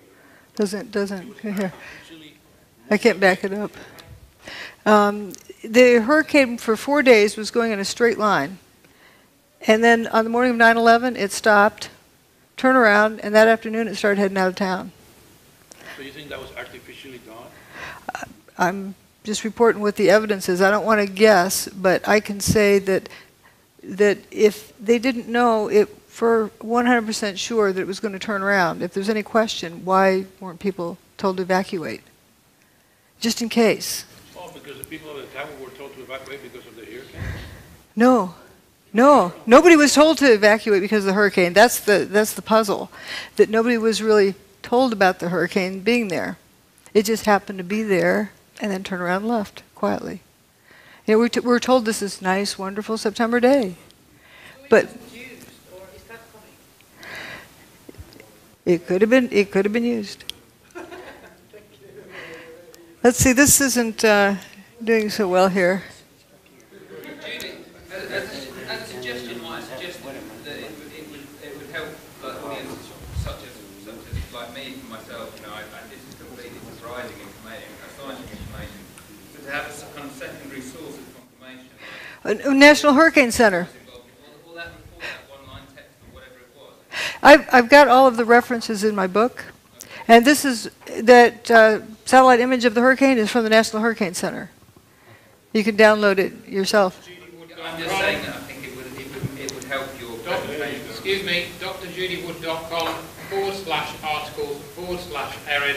You'll find 5 pages of multiply referenced data from the UK Meteorological Office, from the Canadian Hurricane Data Centre, from the US Hurricane Data Centre, and other sources. And I've got more if you want to write to me, I'll send you other stuff. We'll take questions. We'll let you get through your... The clicker doesn't work. Ladies and gentlemen, let's let Dr. Judy Wood get through her presentation. We've got plenty of time for questions afterwards. Thank you so much. So let's also look at some other information. Now, the hurricane was going to turn around at some point. They thought on day 1 it was going to turn around because it was a high-pressure system moving across the U.S., but then didn't. Well, maybe on day 2 it didn't. Maybe on day 3 it didn't. Maybe on day 4. Thank goodness it did. They had predicted it was going to turn around all this time, but did they really know when? If they didn't know, they ran out of room. So here we have the high-pressure system moving in from the Midwest, and it's increasing, while the hurricane, which is a low-pressure system, is moving in from the Atlantic. And guess where they met and when? 10 a.m. on the morning of 9/11.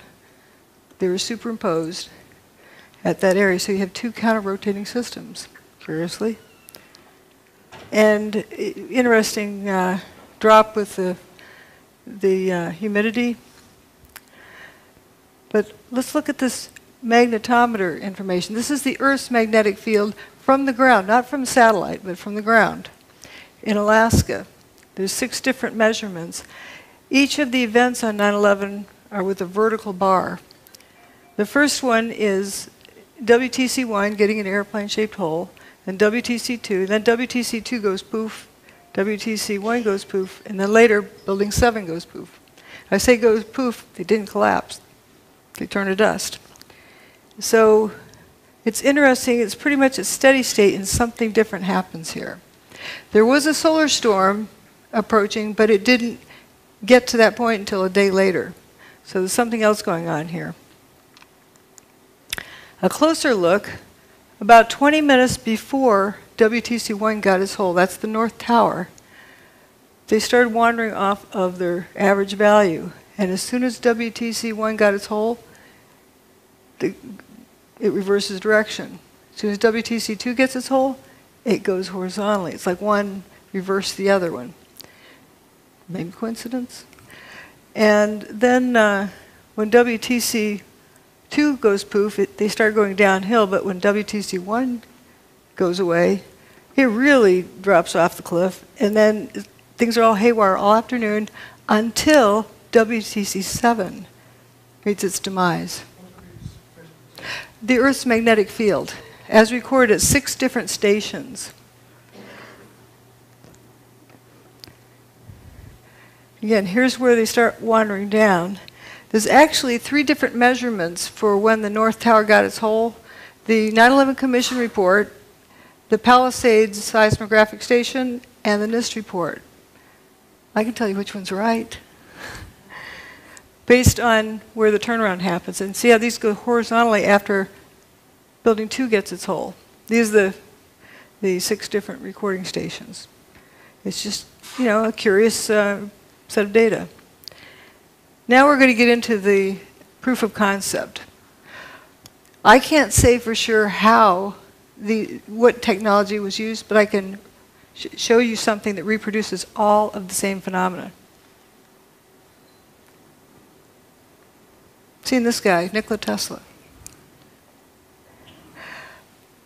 He can generate all of these various pieces of evidence, all these different phenomena. So can John Hutchison.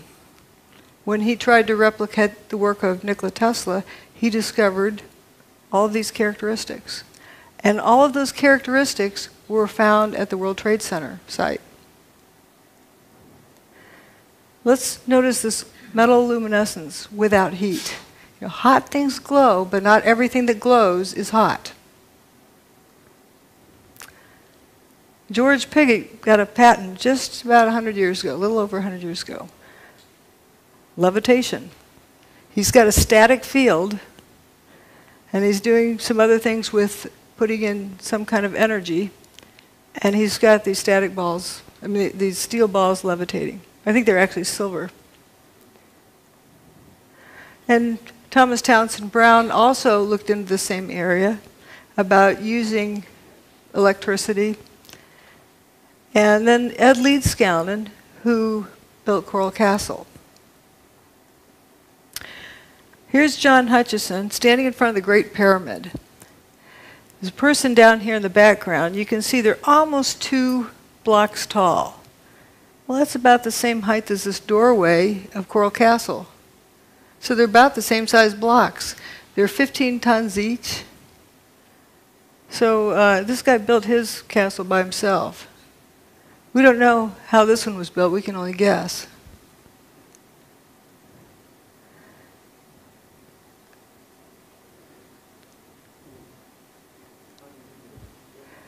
Well, let's look at how John Hutchison's more of work here. This is an iron block. It's 2 inches by 2 inches by 7 inches tall, solid iron block. And when he puts it in his system, it buckles over, and you can see some fuming here. And it actually is colder to the touch at the end of this. And here we get to see it happen. And we're going to compare it to the fuming door handles from 9/11.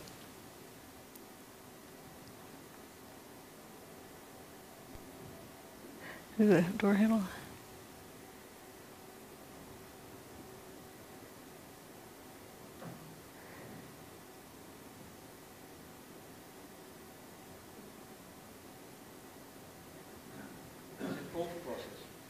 Yep, it's a cold process. Solid iron. And this fuming, which is interesting. You know, the car window is broken open here.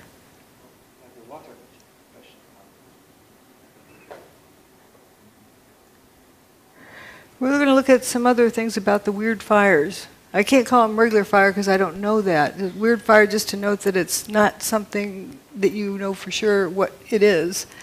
It's glowing, but the paper doesn't seem to burn. If this was glowing because it's hot, it'd have to be at least, 1,200 degrees centigrade. Aluminum melts at a little over 600 degrees centigrade. It's not a puddle. This aluminum is not a puddle, so how hot can it be? And this igloo cooler and the plastic trash can are not melted. The paper is not burned either on the ground. So what is that color? And another weird thing about this, right across the street over here is Burger King. And inside they're flipping burgers, cooking burgers for the firefighters. Not serving to the customers, and then the building across the street was missing. It's just a weird sight. Now this van is also interesting that, you get all this something looks like it's on fire, weird fires there. This van down here has a fire on the side of it. What's burning? And if you say falling debris that was on fire hit these vehicles, why didn't it hit anything else? And how's it, under the vehicle? It's just very strange. This Park Place is several blocks north. Now here's John's boat experiment.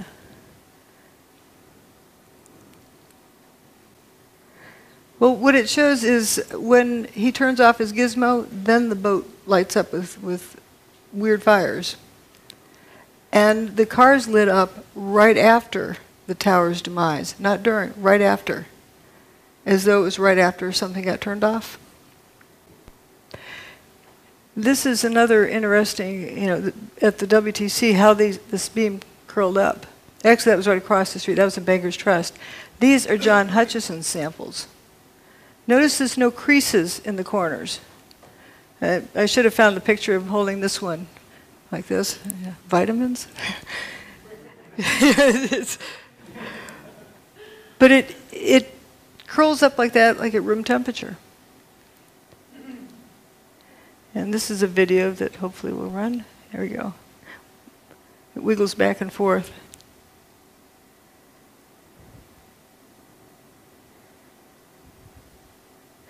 Now watch this thing. It's going to come apart in here. It's starting to come apart.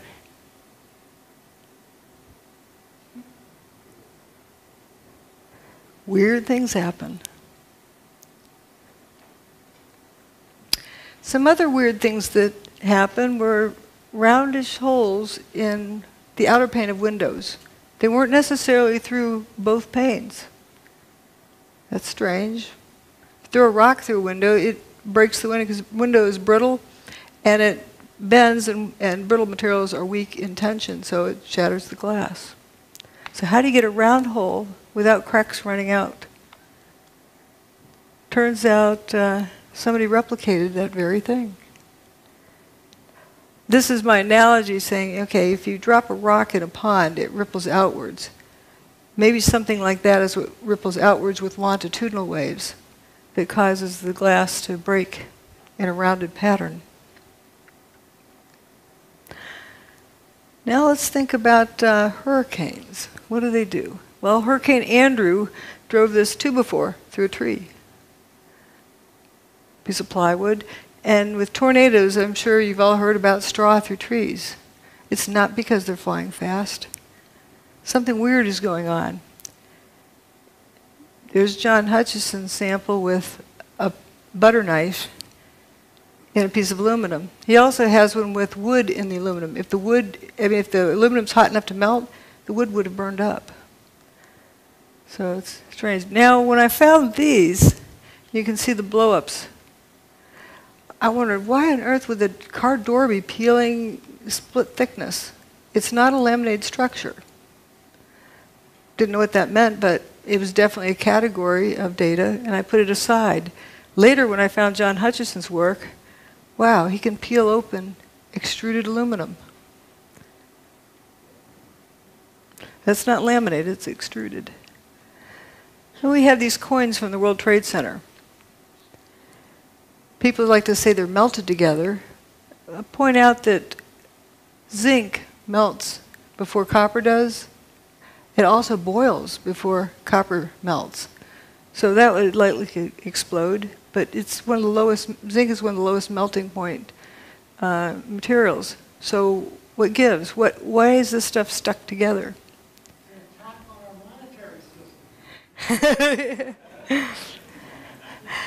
And this is the only surviving file cabinet from Ben & Jerry's ice cream store.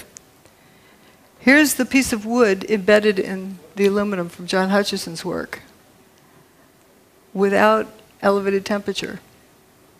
Same with these. WTC6 with these cylindrical holes in it.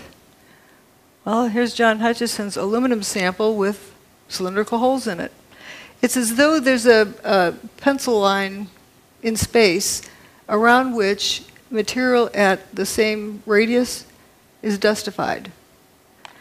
And if you had a lot of those vertically here, you would end up with dustified cylindrical columns. But there's no way you could get a drill in there and turn it sideways. It's parallel to the surface, and it just starts right here. The end of this bar is solid. Let's look at some other similarities with hurricanes. Kind of like a big Tesla coil. And come to think of it, ahead of a storm system, people feel the storm coming. Birds know to head for cover. You can feel the static field ahead of the storm. Here's another thing about storm systems.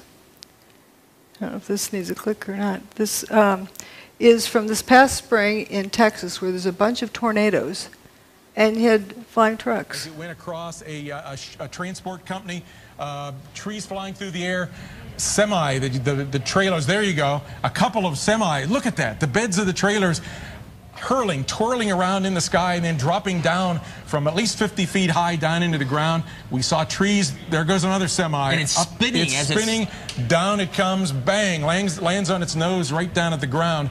Big piece of a tree there that just got hurled up, I believe it was. So certainly we have seen a destructive tornado on the south side of Dallas, still within parts of the area near south of Grapevine, north of Arlington, a possible tornado in the Dallas-Fort Worth Metroplex area, as well as over on the east side of Dallas, in toward the area around the Mesquite area, just to the west of Mesquite and east of Dallas. Those are flying trucks. I would say that's anti-gravity. It's not a vacuum. And people who've been picked up in funnel clouds can still breathe. Remember we saw before where people had been levitated during WTC2's demise, or WTC1's. So here we have also the front of Bankers Trust. This was the only non-WTC building that was severely damaged. It wasn't destroyed that day. They actually repaired it. Once they repaired it, they started taking it apart.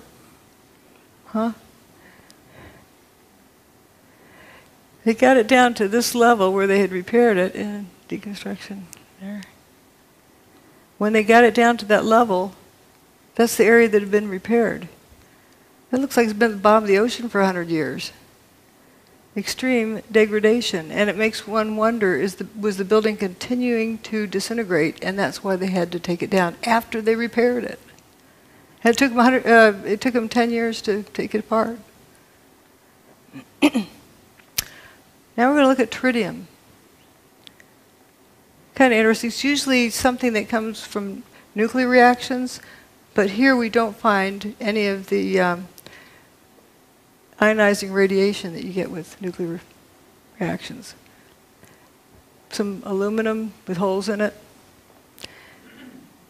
Material is changing.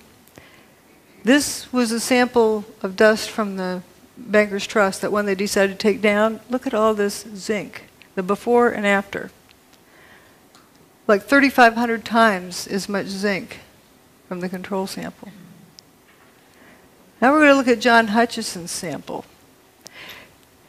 He's got, let's just look at the relative amounts. You have a lot of copper and much less zinc. This is for brass. In the affected region, you have about equal amounts of zinc and copper. Whoops, didn't mean to. Equal amounts of zinc and copper there. So, okay, if it's heat, with zinc having a much lower, it boils, it melts at 419 or 420, where copper melts at a much higher temperature. Zinc boils before copper even melts. So we don't have less copper because of heat, because the zinc would be the first to go. What's going on here? At Texas A&M, a group led by Professor John Bockris, who is widely regarded as one of the world's greatest electrochemists, reported finding the hydrogen isotope tritium, a key signature that some unusual nuclear reaction was going on. The first thing was this thing called tritium, which was a sub-form of hydrogen which should not exist except in extremely tiny quantities. We found that by working these cells of Fleischmann and Pons containing lithium hydroxide and deuterium oxide, that we could produce this tritium in great abundance, let's say at 10,000 times more than it ought to be there, as it were. And let me stress that we couldn't do it every time, but about one result in 5 or one result in 4, and eventually we worked up to 2 results out of 3. We could produce tritium. That was the first thing, and in a way it was the first clear proof of the phenomenon. And but the most important and unbelievable phenomenon at that time was the observation of tritium. Back at Texas A&M, Bockris's group found themselves under attack. Science magazine writer Gary Taubes wrote a stinging article that insinuated that someone in the group had spiked the samples with tritium. Although unfounded and eventually proved untrue, the allegation effectively dampened Bockris's remarkable claims. But I think the main part was that I had done work which was against the paradigm, and that was what they were really upset about. People had laughed at it and said, "What the heck are you doing, trying to disprove the laws of nuclear physics?" And of course, that's exactly what we were doing, and succeeding, you see. The tritium work was the first indication to me that there was a reality, and then Claytor at Los Alamos also got positive results, and so did Howard Menlove. And they're people that I respect and could talk to personally. It became fairly clear that there was a very strange phenomena occurring here. There are also, in similar experiments sometimes, and rather dissimilar experiments sometimes, evidence of an anomalous nuclear process. However, it is conceivable that there may be a process even more powerful than nuclear reaction that physics does not yet understand. That is the mystery of cold fusion. Yet as early as 1992, cold fusion experimenters began reporting unusual appearances of trace amounts of different metals such as copper, silver, chromium, and zinc when examining their spent cells. Rechecking for possible contamination, scientists like Bockris and Miley confirmed that indeed new metals and isotopes were being formed, transmuted, during the process which produces excess heat. Kevin Wolf made many measurements of tritium.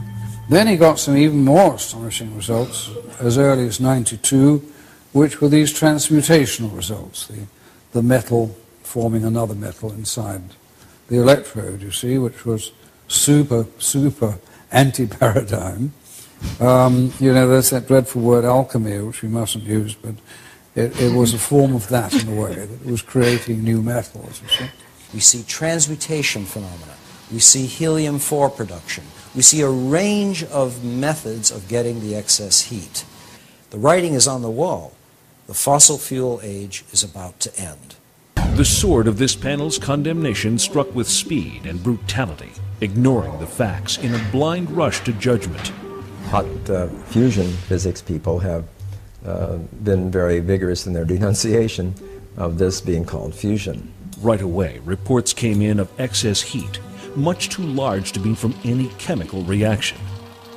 Laboratories from Texas to India confirmed the presence of tritium, a vital determining feature of a nuclear reaction. Within 2 or 3 weeks, we got the first results, and several groups started saying, yes, we are seeing excess heat, and but the most important and unbelievable phenomenon at that time was the observation of tritium. This was a discovery perhaps as significant as the Wright brothers' first flight at Kitty Hawk. There are also, in similar experiments, evidence of an anomalous nuclear process. In the free-for-all that followed the cold fusion announcement, hot fusion proponents drew the specious conclusion that cold fusion must work like hot fusion. If Pons and Fleischmann are alive, they contended, then their results must be faulty, since the neutron radiation from the fusion reaction would surely have killed them. They refused to consider that another form of the same process might be at work.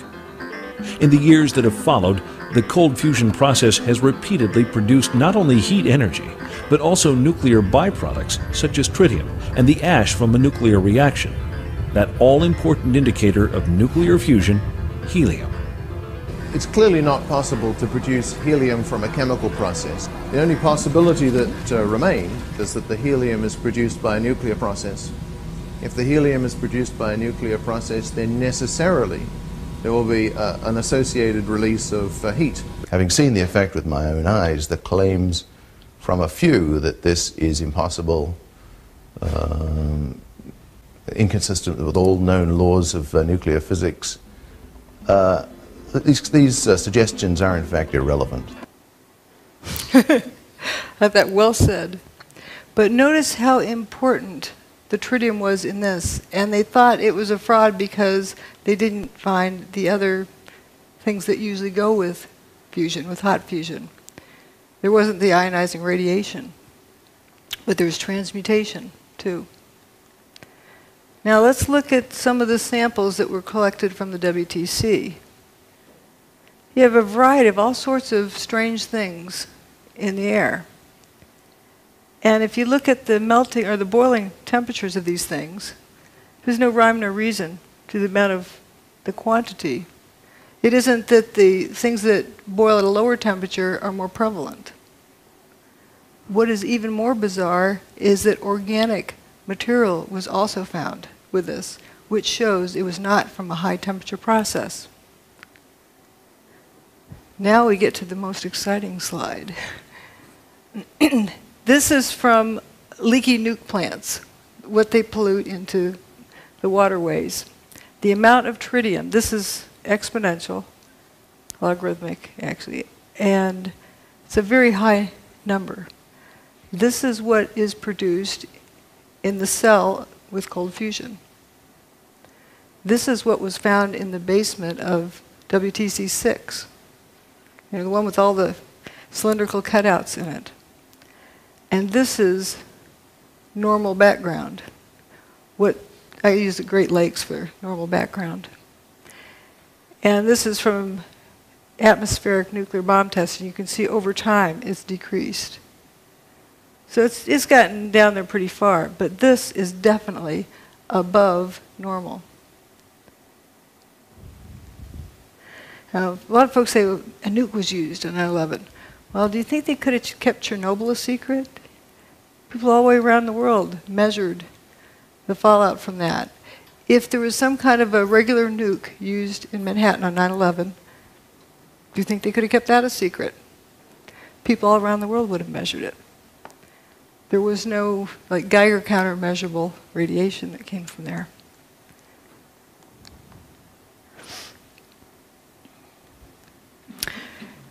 Here are some relative numbers. If compared to what was measured at the World Trade Center in terms of tritium, the background levels are 1/50th. What was measured with cold fusion is 50 times that, but that was in a cell. Keep in mind, the World Trade Center had fire hoses on it, You know, the hurricane rained on it. It was diluted down somewhat. Leaky nuclear plants have 18,000 times that. What was measured at the World Trade Center was definitely above background levels, 50 times background levels. There was tritium there. Now, why? Seems to have a lot in common with cold fusion. Some other categories we didn't look at, the so-called jumpers. Uh-oh. There he goes. We refer to them as jumpers, but did they really jump? They left the building, but we don't know why. Here's the airplane-shaped hole. This wingtip always gets to me, how thin it is. And we have some interesting people up here hanging out of the 105th floor. Closer look, looks like this guy's taking his pants off. This guy has his shirt off. You know, if there's a fire in there, your clothes protect you from fire. We don't see smoke coming out these windows. What's going on here? Why on earth would someone want to take their clothes off outside the building? They want to live. They're hanging on to the building. This guy's hanging from a hand, one hand and one foot, taking his pants off. Let's say he has some weird fetish that he just needs to take his pants off. Well, if there's smoke inside, you take a big deep breath, step in, get the pants off, step back out. Why hang from the outside of the building? Well, if I were there and if I was told the building's on fire, I'm going to head to the bathroom right away before we lose water pressure. Wet down whatever extra clothing I have around, wrap it around my head, and head for the stairs. I'd be wet. If the fire sprinklers came on, I'd be wet. If they didn't come on, it was hot, I'd be wet, sweating. Good chance that their clothing was wet. Now, why would they want to take off wet clothing? You ever heard of active denial system? I'm not saying that's what this is, but just as a parallel. It's a microwave, they put it for crowd control. And it makes you think that you're burning up, so you just have to get out of there. You just leave no matter what. You don't think about it. So maybe some people were jumping from that. Would be a good reason why you'd want to take your wet clothes off. Microwave is many times worse for wet clothing. I don't know if that's what it was, but it's consistent with something like that going on inside the building, but not outside the building. And we do know the building was turning to dust inside for the hour before its demise. There's people who say it was thermite. Okay. What? Reports of it, as well as, you know, evidence of it in other ways. But there's a cute story about a new probationary officer. First day out of school for being a firefighter, and he's supposed to stick with his boss. And they get up to some place, and the boss says, "All right, everybody, you know, drop everything and, you know, go down a few stairs." And they get down there, and then they eventually start going back up again. And the boss says, "Well, where's your mask?" "Well, you said to drop everything." So, but, you know, the poor guy. So the boss said, "You get out of here." So here's this firefighter making his way down the stairs. He gets down to the third floor, and 100% of the light is blocked out because he described it as having been turned to dust. He knew it wasn't smoke because he could breathe, but the floor had turned to dust. It was completely filling the air. There's a lot of stories similar to that. Now, there were folks who somehow believed that thermite had something to do with it. Well, let's see if we can make some. You have a steel structure, the towers, with aluminum cladding. Let's see if you grind them up. And you end up with rust and aluminum powder. You know what that is? Thermite. Those are the ingredients of thermite. So those ingredients are going to be there anyway. But what does thermite do? Well, here's a test of thermite here. Welding a railroad thread. Blinded by the light. There was something missing in Manhattan that day. People weren't blinded by the light. You know, if there was nukes that went off, people would be blinded by the light. That's how they weld roadblocks.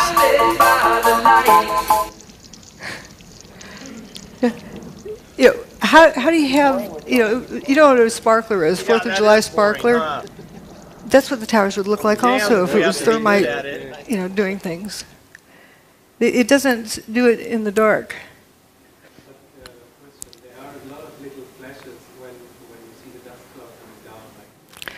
Right, but it's not like, you know, thermite.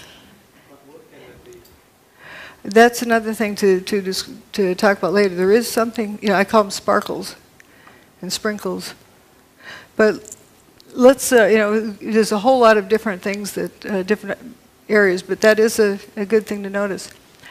Now, there's hot directed energy weapon systems and there's cold ones. And looking at all, you know, some people need to see things in a data table. We have low heat, unburned paper, low seismic impact, minimal debris, you know, bathtub survives. Material-specific effects, you know, door latches, trunk lids, toasted cars at a distance, tritium without ionizing radiation. It doesn't have ionizing radiation. Dustification. There's really only one thing that fits the bill. I'm not going to describe exactly what gizmo it is, but we're knowing its characteristics. And its characteristics are amazing. We could use this for free energy. Directed energy weapon, rather than kinetic energy. These are kinetic energy weapons, heat and motion. You know, wrecking balls, bombs, missiles.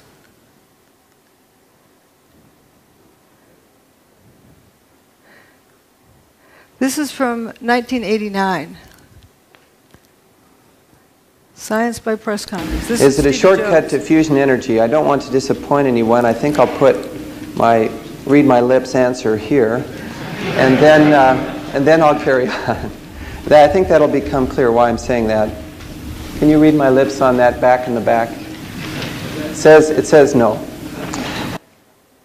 Energy is a long way off. That's why I say no. This is our result. It's just way off.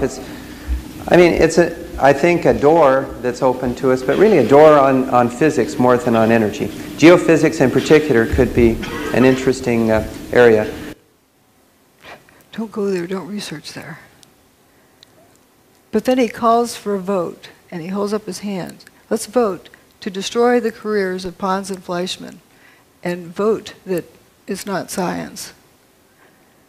Why I'm bringing this up is we want to be sure this doesn't happen again.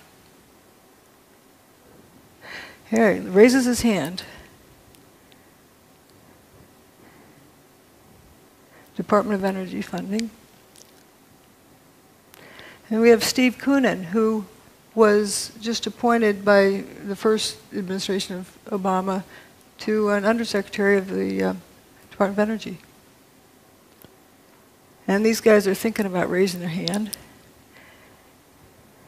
Oops. And peer pressure causes people to do things like this too. If everyone else holds their hand up, you start holding your hand up. You don't want to be caught not holding your hand up.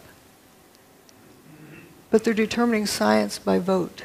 Opportunism, Jones insisted on going public quickly with his Opportunism, Jones insisted on going public quickly with his Opportunism, Jones insisted on going public quickly with his Opportunism, Jones insisted on going public quickly with his All right, let's stick there. Now, let's look. The building turned to dust. Something did that. People say, well, you don't know of a technology that did that, so therefore it didn't, happen. Wait, you start out with determining what happened first. It's very important because if you start out with what you know, you won't get there because you've never seen this before. But we know it happened, so therefore there is a technology that exists that can do this. That technology can also be used for free energy. Now let's vote on that. The tower's gone. So if this is more of determining facts, did they mostly turn to dust?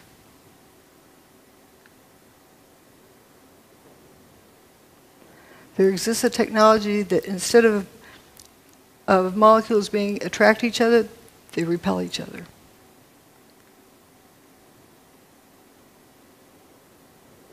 What happened is not impossible because it happened.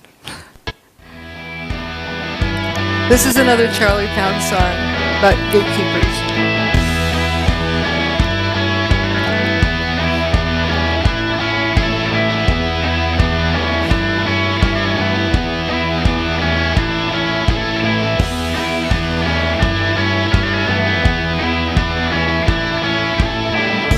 So there you go, following them, but you don't know, it just leads to an end.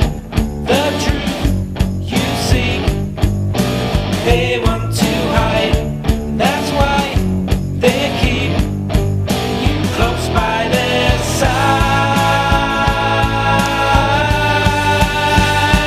They're the gatekeepers, they hold all the keys. They're the gatekeepers, information disease. An opportunity lost.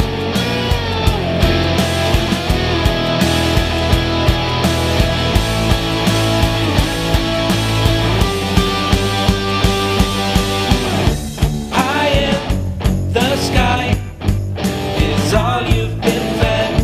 I think that is why you forgot your own head.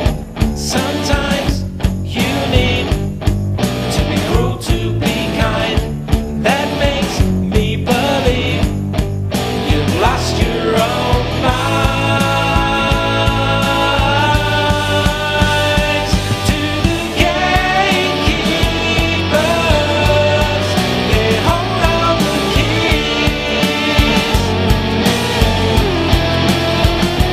They're the gatekeepers, information disease.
All the data says that some form of directed electromagnetic energy was used to basically break down the materials of the World Trade Center.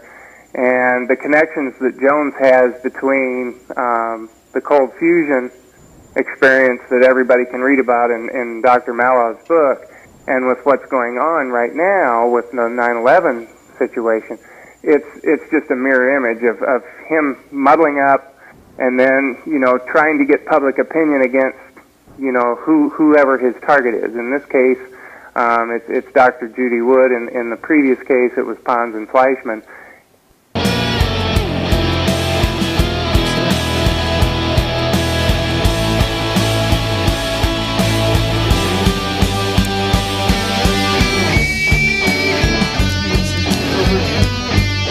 The important part is to realize we don't want history to repeat.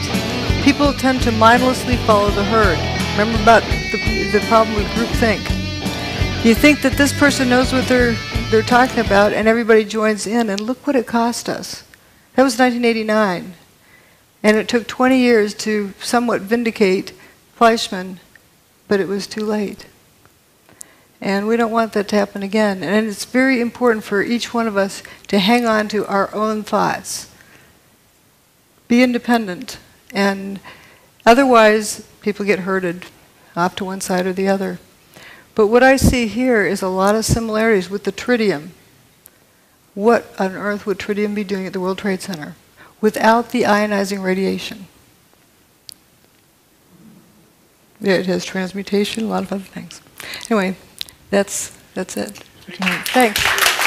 Thanks for caring. Yes? You haven't gone into about the airplanes. How do you explain that? Well, good question. As I like to say, the towers turn to dust. Airplanes can't make buildings turn to dust. Real airplanes can't, and neither can fake airplanes. So they're a distraction. But often people are, they've been taught that there's airplanes that hit. What happened to the passengers? What happened to the airplanes? I don't get into that because it's such a distraction, but it is an interesting question. What happened to the airplanes? Joey Moore, that flight attendant who flew out of Boston that morning, he saw the flight attendants for Flight 175. That was the last time he saw them. The flight attendants that were on 175, he saw them that morning in Boston, the ones that supposedly ended up in the South Tower, that plane, Flight 175. They didn't really go in the plane. Yes, but he doesn't know where they went after that. We don't know. I think that's a different topic. What I'm talking about here today, I'm presenting evidence of what happened. Not theories, not ideas, but evidence. And that evidence, the silver lining in that horrible cloud, is that it is a demonstration of free energy technology. I don't disagree with you on that. And that is what I am talking about here today. I'm not talking about people's opinions and... I wanted to make the point that Dr. Stephen Jones, he lives in a neighboring town of mine in Spring City, Utah. He's a friend of mine and of my parents. They're actually in an intentional community together, so I've got a very tight connection with him. And what I've learned today and yesterday about Stephen Jones is very troubling to me, and basically plays the role of a decoy of don't look here type of thing. And the reason that that's supported is because he has this evidence and he has not gone with it. It's, to me, blatantly obvious. So I commit to you that I will sit down with my good friend, Stephen E. Jones, who he knows me inside and out. And I know, not inside and out, but we know each other really well. And I'm going to be sitting down with him in person with this book in hand, and I will say, Stephen, why don't you go with this story? Because this is very, very, very obvious. Yeah. And I will then report on my conversation, and I will either explain where the mental disconnect is on his part, that he didn't see this, now he does, or that he is indeed the decoy, and he's trying to divert attention as a government plant to get us to look the other way and not see something that we should be seeing that she's pointed out. Right. Thank you. Yes? Yeah, in addition to that, your story is so crystal clear, actually, that I'm curious. I can see that you don't get staged on mainstream television. Okay. But the interesting thing is and to see where you get staged in the alternative media. Because usually I don't get much of a stage there either. But that's changing, and thank you to Jerome for inviting me here to this conference, and that is wonderful. Yes. Yeah. If you want to read my blog, that will give you a catalogue of how Judy has been excluded from the alternative media with the evidence showing exactly who is responsible for that. He's documented it since 2006. You can download my blog to a Kindle, an iPad, and actually also a free audiobook from my website. I'll mention this tomorrow, but anybody who wants to download that tonight, they can even get a free audio version because some kind lady in New York decided to do an audio book of my whole book, 370 pages. She took it upon herself to do it, so it's now in a completely accessible format for anybody that wants to read it. Free. That's good. Let's see some other questions. Yes. Obviously, there was some about John Hutchinson on the web, and I know a little bit about him. Have you much experience with John Hutchinson and the? I've been there and witnessed the effects of his. He can get it to repeat, but not all the time. Oh, he can get to repeat whenever he wants to. If you want a demonstration, he can get within 20 minutes. He has the thing warmed up and going. And for people who say that there's this rumor that it's not repeatable, there's a picture of John sitting amongst about 50 samples. Shows it's repeatable. Judy. Yes. Over here. Hi. Oh, here. Hi. Hi. Great talk. I really enjoyed it. It was a very good presentation. I didn't seem to be sceptical earlier. I didn't really mean to put that over. But moving on, I'm just trying to clarify. On the one hand, we've got the cold fusion. On the other hand, we've got the kind of Hutchison effect. How do those two gel together? I know you're just saying we're only saying what we can see.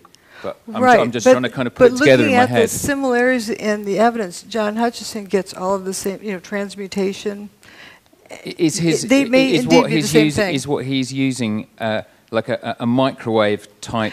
Yes. Beam. What he uses is interference of at least two different types of energy. He creates a static field using a Van de Graaff generator. He used to use Tesla coil, but he now uses a Van de Graaff generator, and creates a static field, and within the static field interferes radio frequency signals like microwave. And within that zone, or someplace within that zone, these effects occur. And would you say that the cold fusion type effects, the effects of tritium, was as a result of that exotic energy? It's not that it's like I mean, when I think of cold fusion, I think of a process, but a solution. But it seems like there's an awful lot of things in common with it. Yeah, fascinating. Like, let's go study it. But, yes. Here in Holland, there were television images. Sorry. Yeah. Here in Holland, there were images on television for weeks on to go with all kind of trucks transporting rubble from ground zero to another place. It went on for weeks on television here. So that gives you the impression there was still a little actually went on at least degree. till 2007. I was visiting the site in 2007, and there were trucks coming going then. They were bringing dirt, stirring it around, scooping it up, taking it out, bringing in more dirt. Looked like potting soil, really rich dirt. And a lot of it, coming in, going out, coming in, going out. And if you look at what was there, I don't know if you saw my first presentation, that there's this lack of rubble. And Peter Jennings talking from the studio, talking to George Stephanopoulos on the scene, George, we've been wondering, where's all the rubble gone?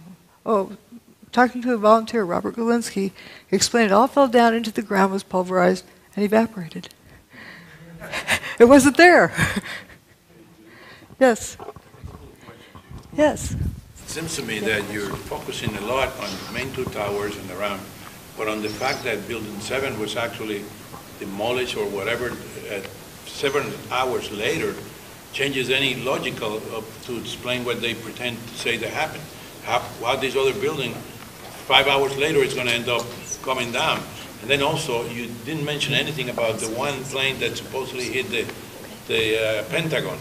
I'm talking about what happened at the World Trade Center. For you specifically don't want to get into. Well, I'm staying focused on this. There was the most amount of evidence available for this.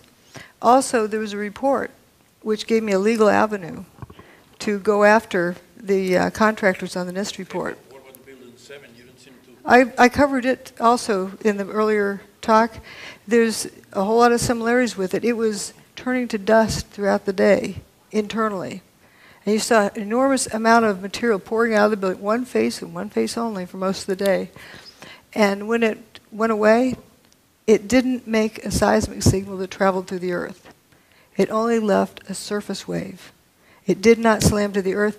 And the surface wave that it left was almost a non-existent event. Right. We have another question over here. All this material going out. Yeah, the facade was about all that was left, and it was almost silent. And you can see it if you look at some of the images of it as it's coming down. A lot of people say it looks like a controlled demolition, but I have photos of it like 1 second apart where you see it suddenly all the floors are frothing up. You know, just. Well, why would you say they took so many hours after instead of doing it at the same time than the others? You have to ask them. Yes, Judy.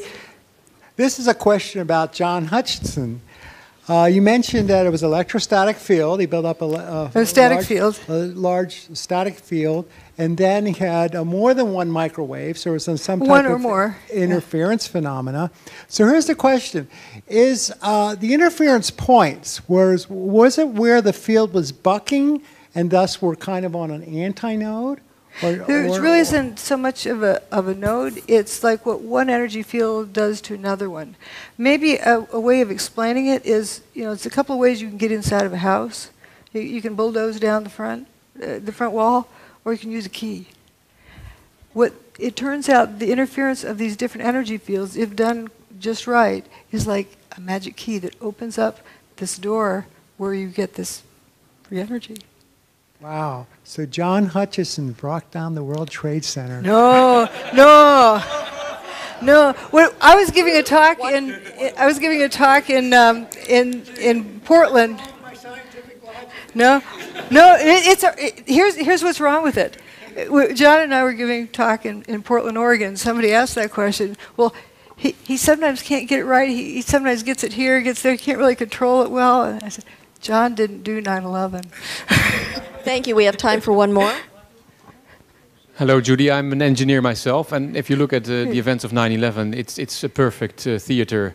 But looking from the culprits, you would expect that they have tried it before.